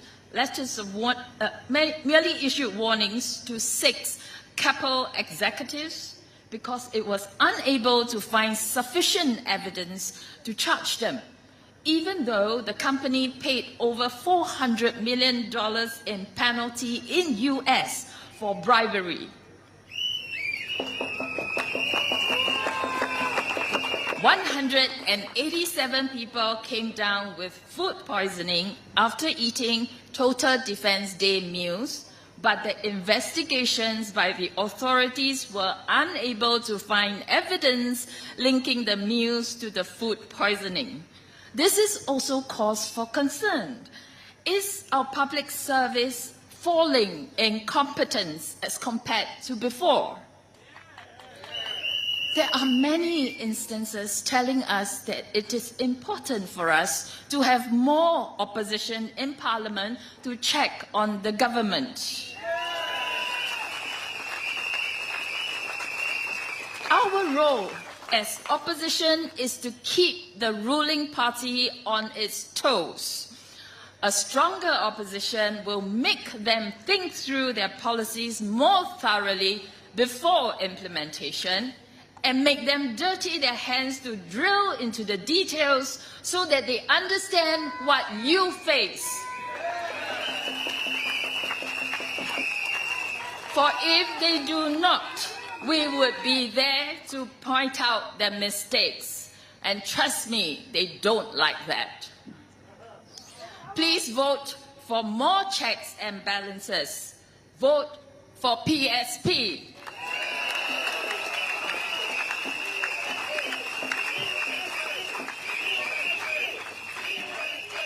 亲爱的新加坡同胞们，大家晚上好。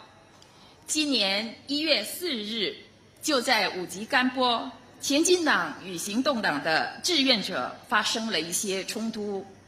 当时我们前进党的团队正兴致勃勃地进行走访，向居民问候与拜年。然而，一些身穿白衣的人紧跟着我们前进党的团员，还不停地拍照和录像。后来确认这些人是行动党的志愿者，他们的目的是什么呢？是为了恐吓我们的志愿者，还是他们所接触的居民呢？我们不得而知。遗憾的是，这并不是我们第一次遇到这样的事件。去年11月，我本人在山景道进行家访的时候，也遇到过类似事件。当时我们被便衣男子和白衣女子跟踪，我与一位居民的谈话也被录了下来。事件发生后，武吉甘柏的单选区的国会议员刘燕玲女士没有承认行动党的志愿者有任何不当行为，反过来指控前进党的志愿者掌掴行动党的志愿者。陈清木医生当时回应说，这类指控必须由警方进行彻底调查，以查明真相。刘燕玲女士当时也承诺会为警方提供一切协助。事件已经过去3个多月了，据我们了解，警方已经调查完毕，交由检察署处理。我们呼吁政府公开调查结果。如果前进党志愿者掌掴行动的志愿者的指控是毫无根据的，他应该向被冤枉的人道个歉，这样才公平，对不对？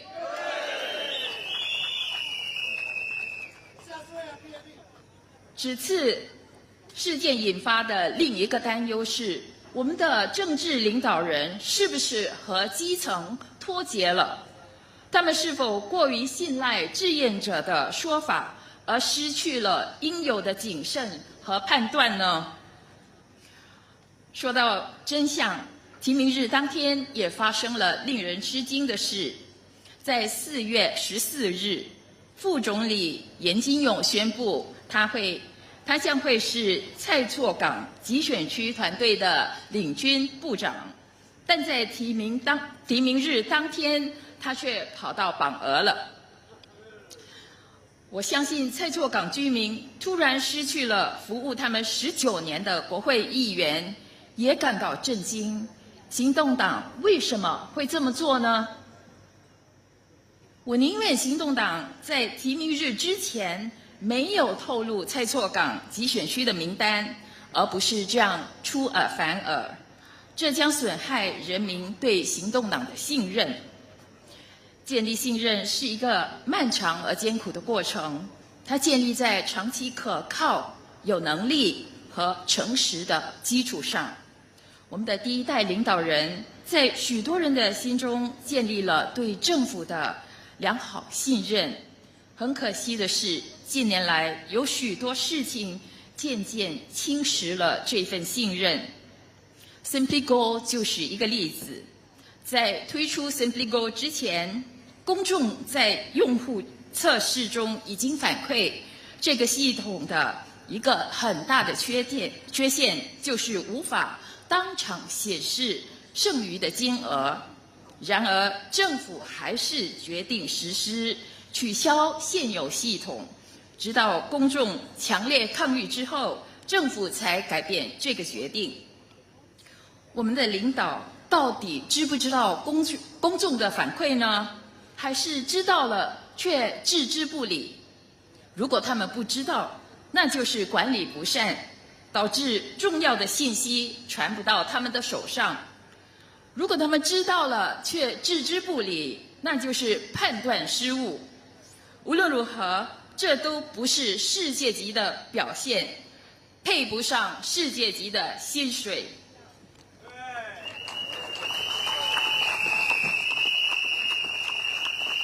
另一个例子是安联收购英康保险的案例。令人震惊的是，执总支持这项交易，却对高达18亿元的减资计划毫不知情。他们打算从英康保险拿走的数目可不是18元，也不是18万元，而是18亿元。这么大的一笔数目要被拿走，怎么能毫不知情就支持了呢？在我看来，执总和英康保险都严重的失了职。这类事情若发生在李光耀先生当总理的时候，恐怕得有人卷铺盖了。还有2件事令我感到担忧。集保公司在美国曾因贿赂支付了超过4亿元的罚款，但我国的贪污调查局却无法找到足够的证明来指控6名集保高管，只能向他们发出警告。最近187个人因食用全民防卫日演习的计时餐而食物中毒，但当局的调查却不能找到餐食与食物中毒挂钩的证据，这也令人担忧。我们的公共服务能力是否比以前下降了？许多例子都证明，在国会中拥有更多反对党来监督政府很重要。5月3日，请支持我们加强监督和制衡执政党的力量。请投前进党一票。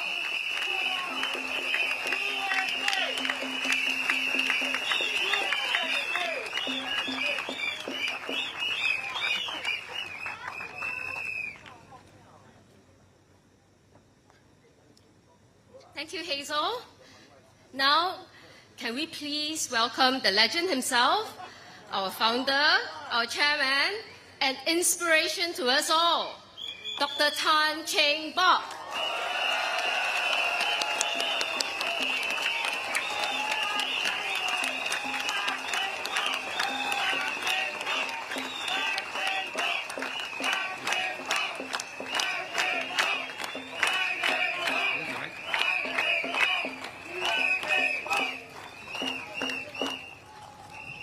Good evening, friends.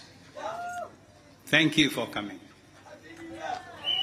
I'm so happy. I must thank God that I'm 85 years old and still looking after you. Now, many have actually asked me why at my age I should be around, being involved in politics. Actually, my answer is very simple. I care for Singapore. And that is the most important. Because if you see something is not proper, don't just walk away. We must correct it. And that's my philosophy. If something is wrong, we must correct it. Now, you have heard that the speakers, they are the candidates for the coming general election. They will be fielded in Choa Chu Kang, Jurong West, and the other single constituencies. Altogether, we'll have about 14, 13, getting old. Okay, and I'm sure you have heard the speeches, but I just like to just say a few words on these few gentlemen who have been presented to you early. But before that, I think let me tell you that Choa Chu Kang is actually part of my hometown. I started a little clinic in an isolated place called Amaking. It's a very small village. People are poor. They keep chicken, grow vegetables. And when the rain comes, some of the produce are all destroyed. But I enjoyed practicing there. But we were all resettled. And where were we resettled? In Choa Chu Kang. So I have met many of my old patients, my friends, from our village in Choa Chu Kang, in Teck Whye, and now in Jurong West.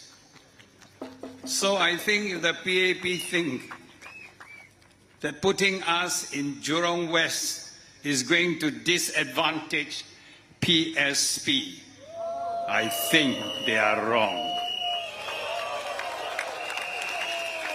We will give them a tough fight. Now,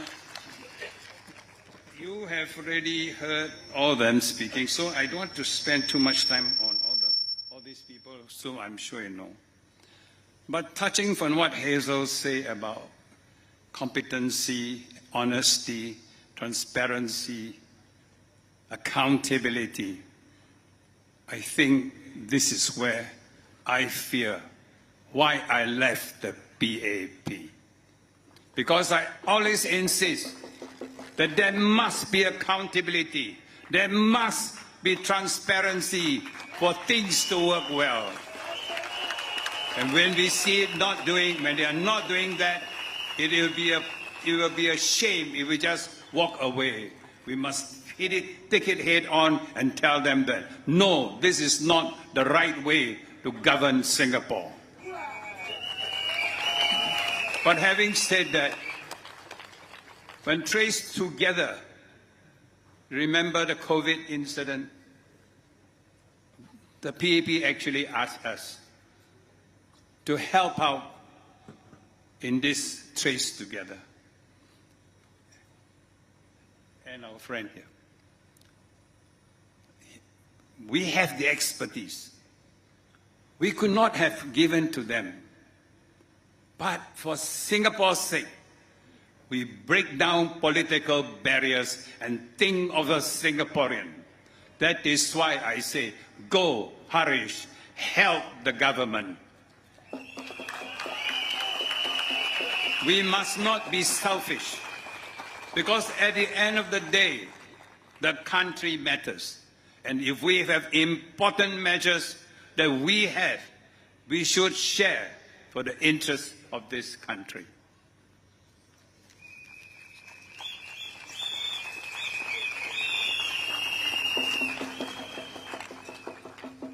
You see, I like to walk around.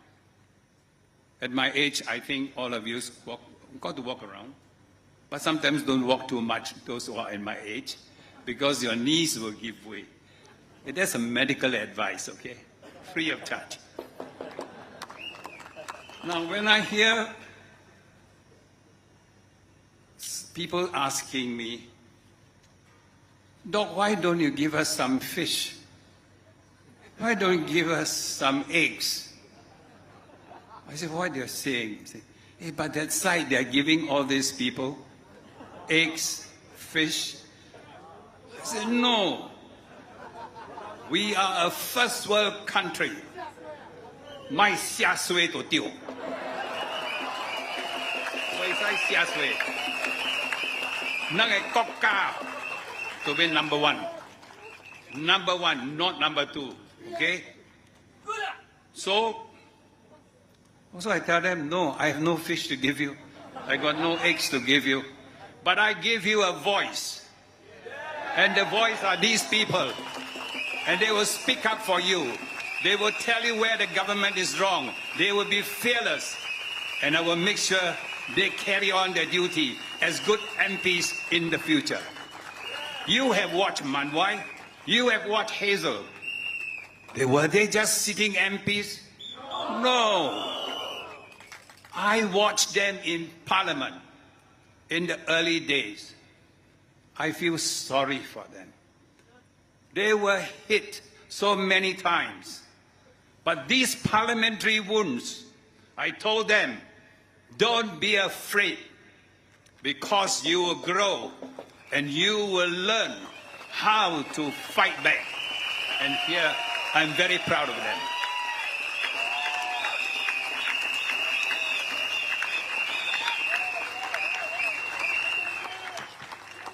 But I don't know whether the government really hear you all or not.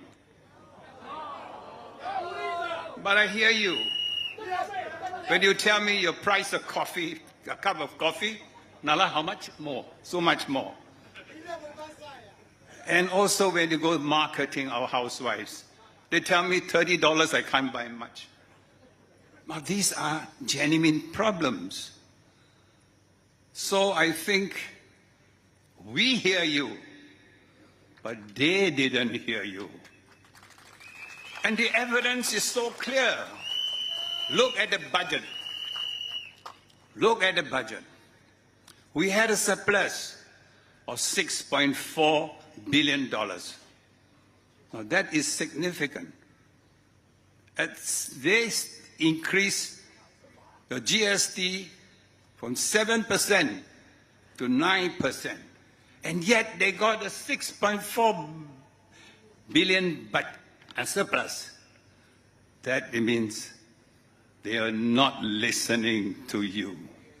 Because if they had listened to you, it would at least stay at 7%. So they did not listen to you. But you must ask yourself why they didn't listen to you. I think you must look at our whole political structure now.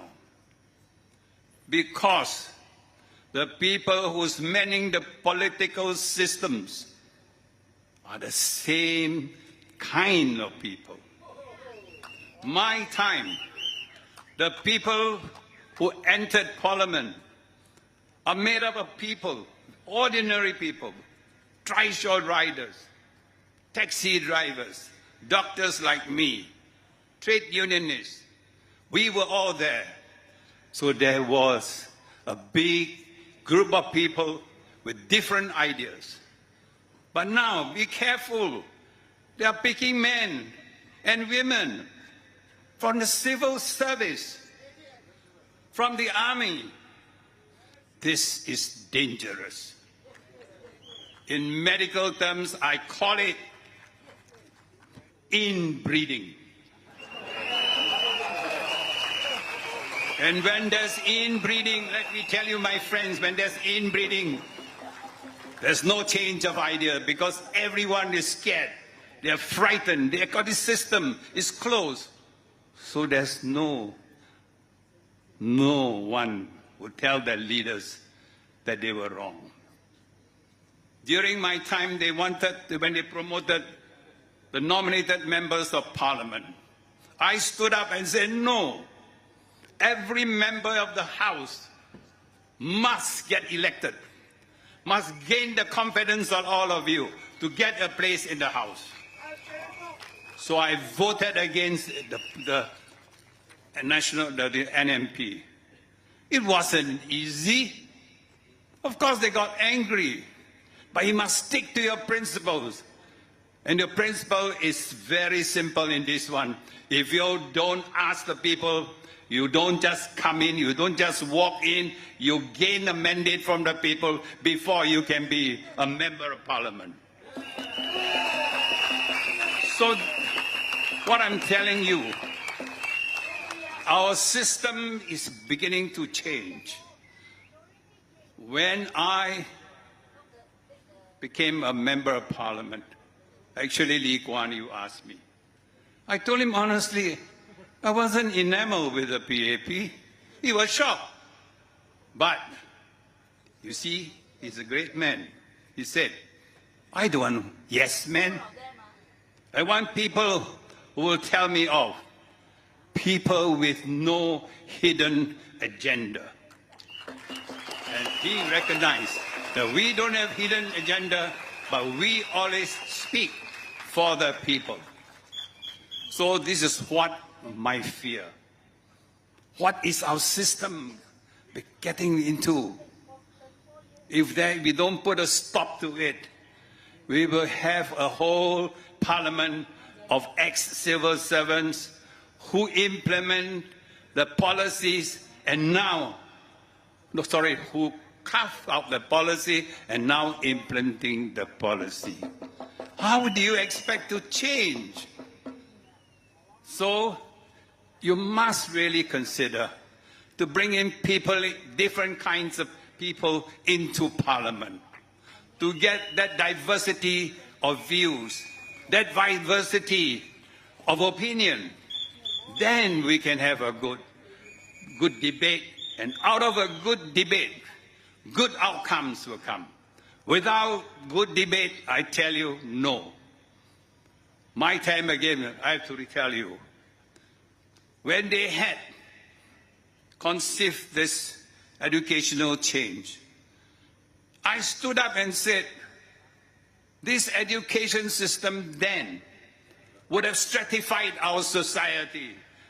The rich will be there, the poor will be here, but we will never be a nation when we are so stratified in so many layers.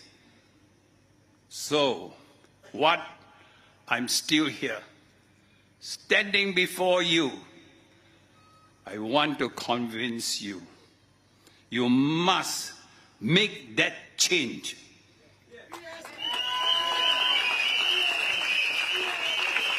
Do you know how hard for me, how difficult for me to convince young men and women to come forward and take a stand?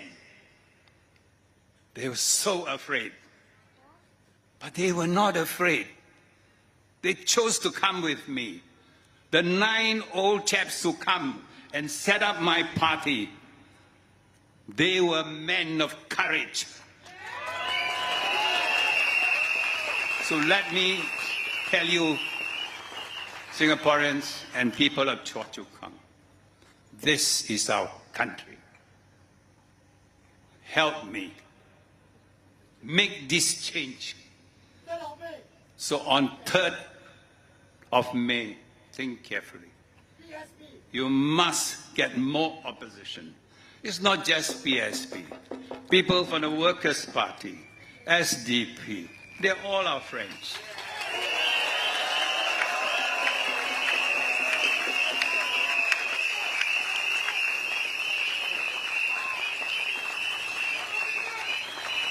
You see, 5 years ago, I sent teams to all over the island.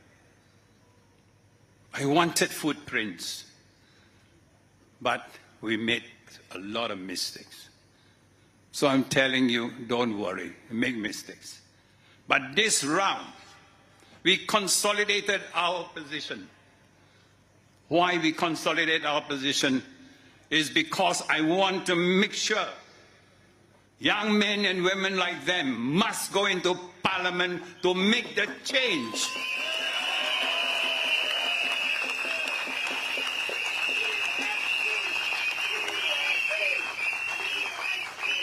We are more organized now.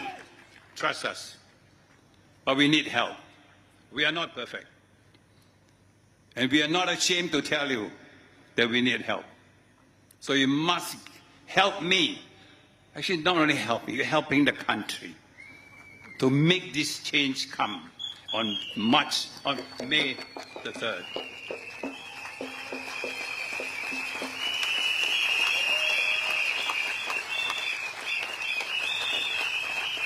So we have come back now.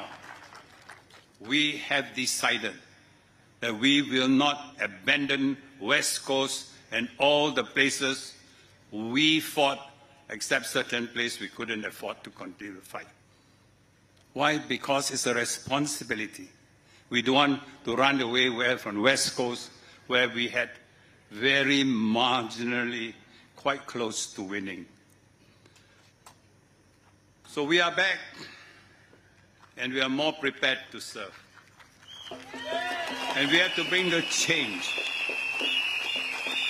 Remember, my friends, remember, the PAP has no monopoly of power. You all must come forward and be counted that this change must happen this coming May, 3rd of May. Thank you very much.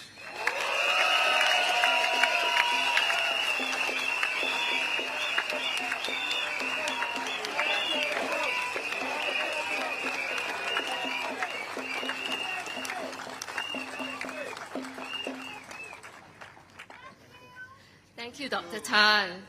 And now we come to our final speaker of the evening, a tireless champion for the people. Please give it up for Leong Mun Wai. Thank you. Thank you.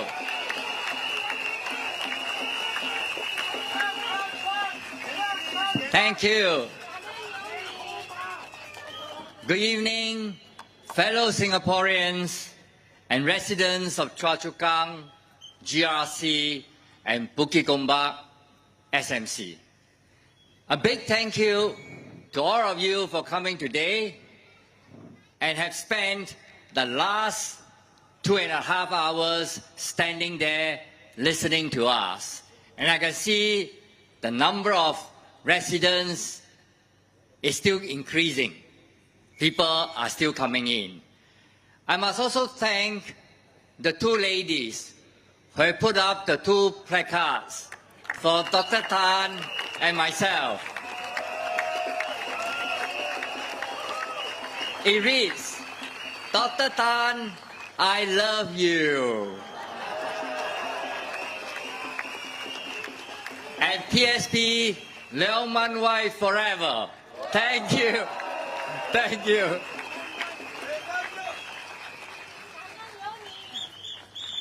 I've spoken about the declining standards of PAP at the last rally. Today, I will speak about what PSP has to offer to solve the problems faced by Singaporeans.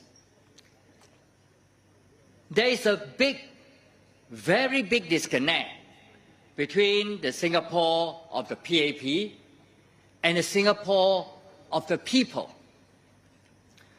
Do you want a Singapore to be a paradise for a small group of elites and foreign billionaires who pay low taxes, get to enjoy good class bungalows, play golf at country clubs, and drive around on congestion-free roads in the Bentleys and Lamborghinis, while the elderly and destitute in Singapore sell tissue paper at hawker centers? Do you want that? No! Do you want a Singapore where Singaporeans have to pay higher and higher GST and other indirect taxes, including the land cost for public housing? Do you want that?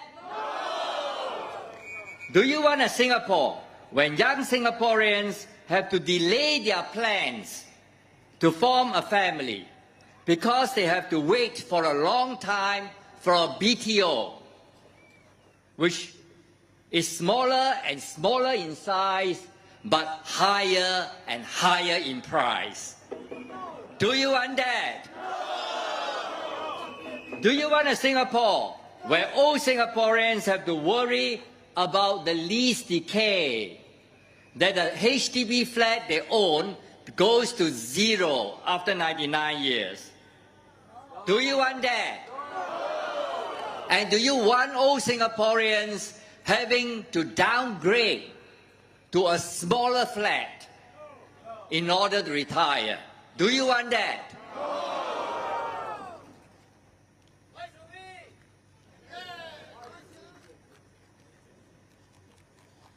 Do you want a Singapore where you have to endure more and more crowded MRT trains and rising public transport fees?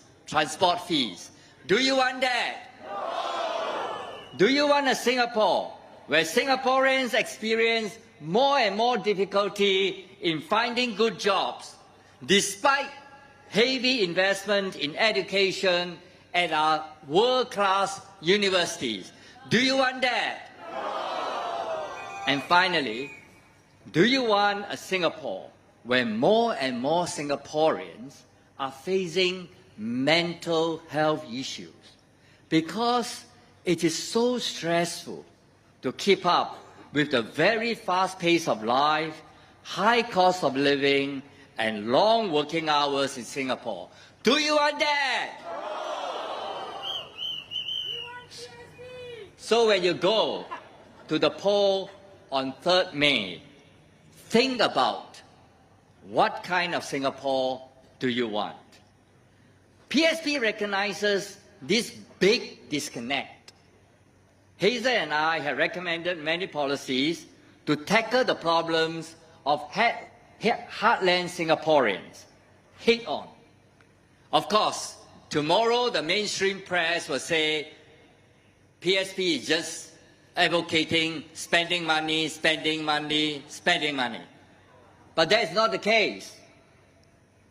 Besides the $6 billion that all my colleagues have, $6 billion surplus that the government had made, which all my colleagues have spoken just now, actually the government has far more excess financial resources.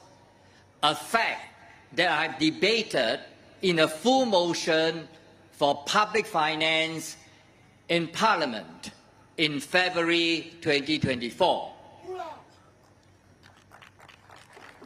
Thank you. Thank you. Today, I want to address some issues that are even deeper than what we have talked about generally on policies.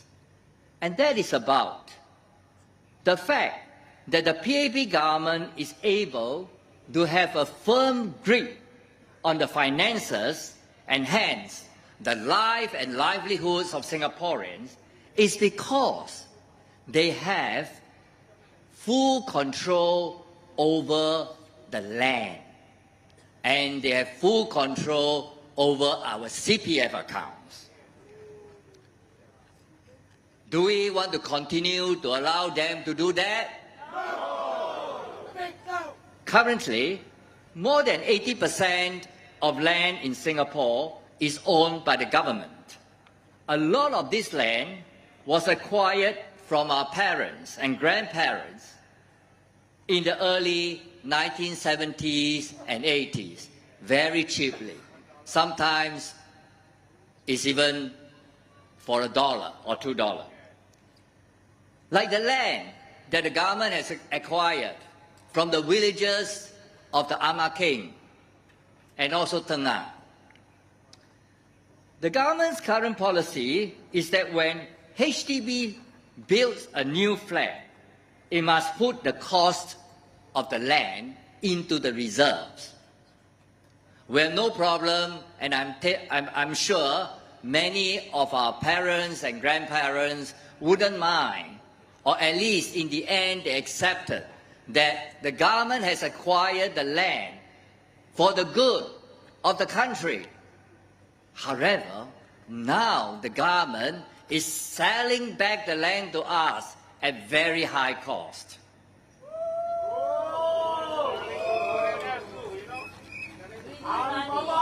One family came to see me. Their grandfather has lost the land, hundreds of acres of land, and was paid only $60,000. They came to me and say that was 30 years ago. Today, that piece of land was just sold 2 years ago for close to $1 billion. And at the same time, their nieces and nephews have to buy HDB flats at $500,000 each. Is that kind of Singapore we want?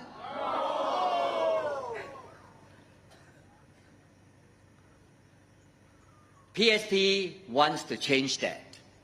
PSP has proposed that every Singaporean should be entitled to a roof over their head without having the other Singaporeans to pay a hefty land cost for them. Why other Singaporeans? Because today, a Singaporean who buys a BTO flat, he can't afford the price if we include the whole land cost. So what the government has done is to ask all the Singaporeans to pay for it by charging the budget. That means taking the money from the taxes that all of us have paid for. Currently, the state does not charge land cost for schools and hospitals. So why can't we extend this policy to public housing? We want that, right?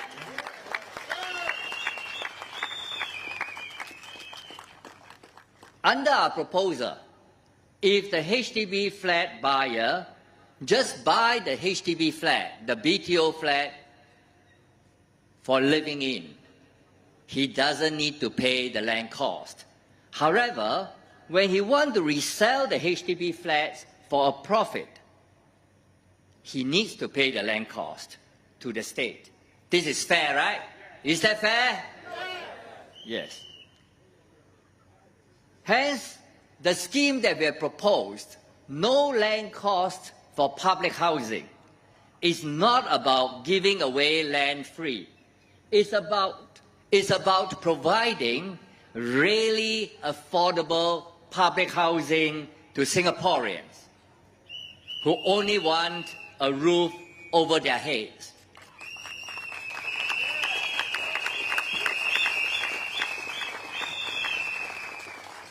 Without land costs, just to give you an idea, a BTO today will cost only about $100,000 to $150,000, compared to the current BTO price of about $500,000. The PAP says our proposal is irresponsible. However, is the PAP responsible in promising Singaporeans asset enhancement for their HDB flats and now say that it will become zero value when the 99-year lease is up? Is that fair? Have they been telling the truth? Even before the flat reaches 99 years, actually more and more Singaporeans will start to suffer from lease decay as their flat age beyond 40 years old. This means that there will be an increasing divergence between the price of younger flats and older flats. This will become more and more noticeable when flats become older and older. The raw deal that the residents of blocks 562 to 565 along Ang Mo Kio Avenue 3 for their serves in 2022 I don't know whether you all remember that or not. At the time, the Ang Mo Kio residents were complaining, and that came out in the mass media. I went out to try to render some help to them. And the reason why they didn't have a good deal compared to other SIRS in the past is because of the effect of lease decay. But 7 years ago, PAP promised that they would have some schemes to deal with the lease decay problem, like they have proposed VERS, Voluntary and Block Redevelopment Scheme. However, 7 days later, Singaporeans are still waiting, and I have questioned the ministers many times in Parliament. I say, lease decay is already causing problems to Singaporeans today. For those people who are owning older flats, why don't you come out with a solution as soon as possible? Those Singaporeans who are suffering actually do not know they are suffering. This is the kind of government who do not give us complete information.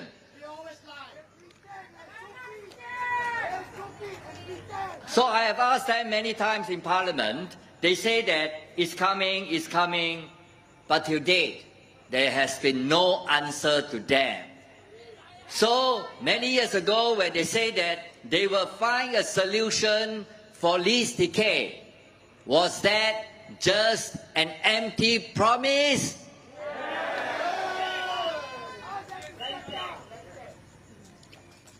A lot of flats built in the 1970s will reach the 60-year mark very soon.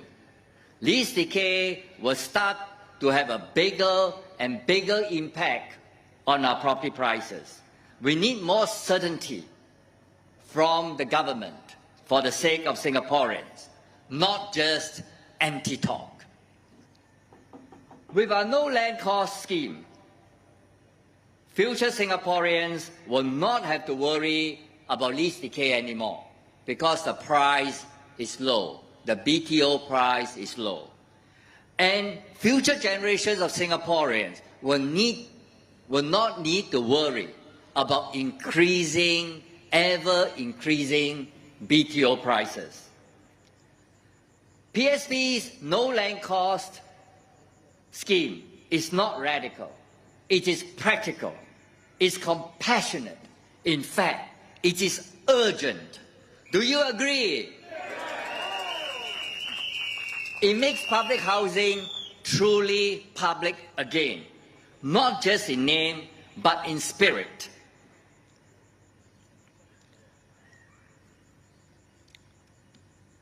This is the kind of national policies we want to debate and find solutions for Singaporeans. We are very disappointed that the National Development Minister, Mr. Desmond Lee, who is directly in charge of public housing, did not seem to appreciate the advantages of our no land cost scheme.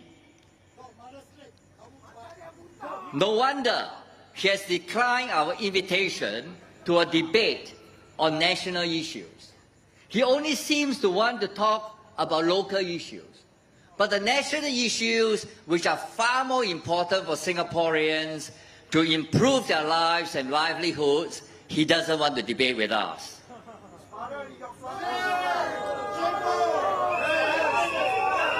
Every election, the PAP wants you to think that you are electing estate managers for the town councils. But actually, as MPs, we should be debating national policies. You are electing MPs because you want your MP to voice your problems and formulate good national policies. Agree?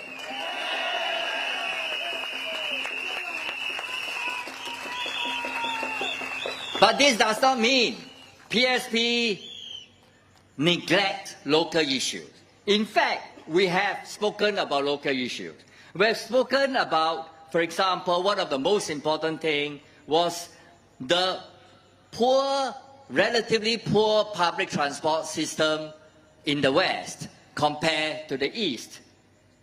In October 2024, after the 6-day East-West line breakdown, I asked the government whether they were plan to connect the Jurong region line to the Circle line so that there are more alternatives for residents in the West to travel to the city. The government did not say yes at the time. But during the budget in February this year, they say they will do so. So there's a difference if there are people, there are MPs who speak up for you in Parliament.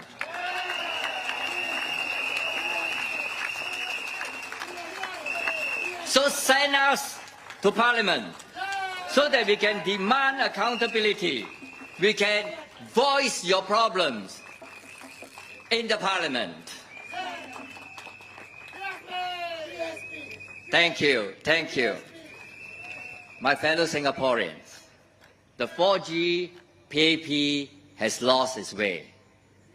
As I've said during my first rally, the 4G government is no longer the grade A government we have known in the past for the previous generations of PAP government. We need to have a strong opposition in Parliament to hold the 4G PAP government to account and to ask questions when things go wrong. Increasingly, Parliament has become the only forum where Singaporeans can demand answers from the PAP government. Do you want the Parliament to be dominated only by PAP MPs? Who are unlikely to ask the sensitive questions when things go wrong, right? We must elect more constructive opposition MPs to Parliament. No more PAP free riders who don't dare to speak up for the people.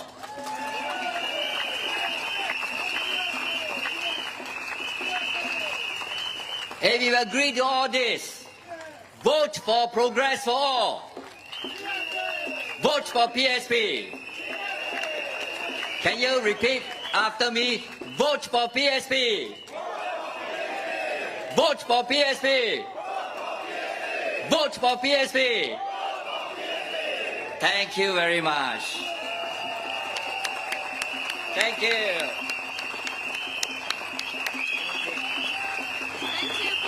A big round of applause to all our speakers tonight on stage.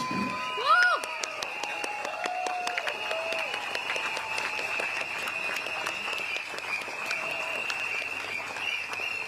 Thank you so much for coming. Thank you.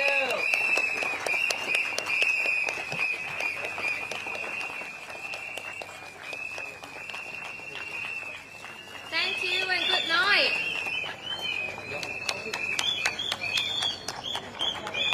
Okay. All right. Thank you.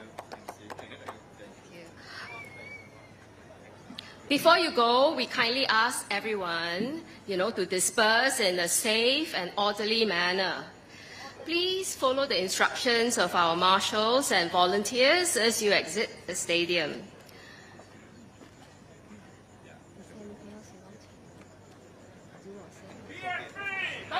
All right. Okay. Okay. Remember, your voice matters and your vote matters. Your vote is important. Your every vote sends a signal, to us and to the PAP that you want more opposition voices in Parliament and progress for all. Not just the elites. Thank you. you once again for being here. Watch your step. As you leave the stadium, have a great night. See you at the next rally. Good night.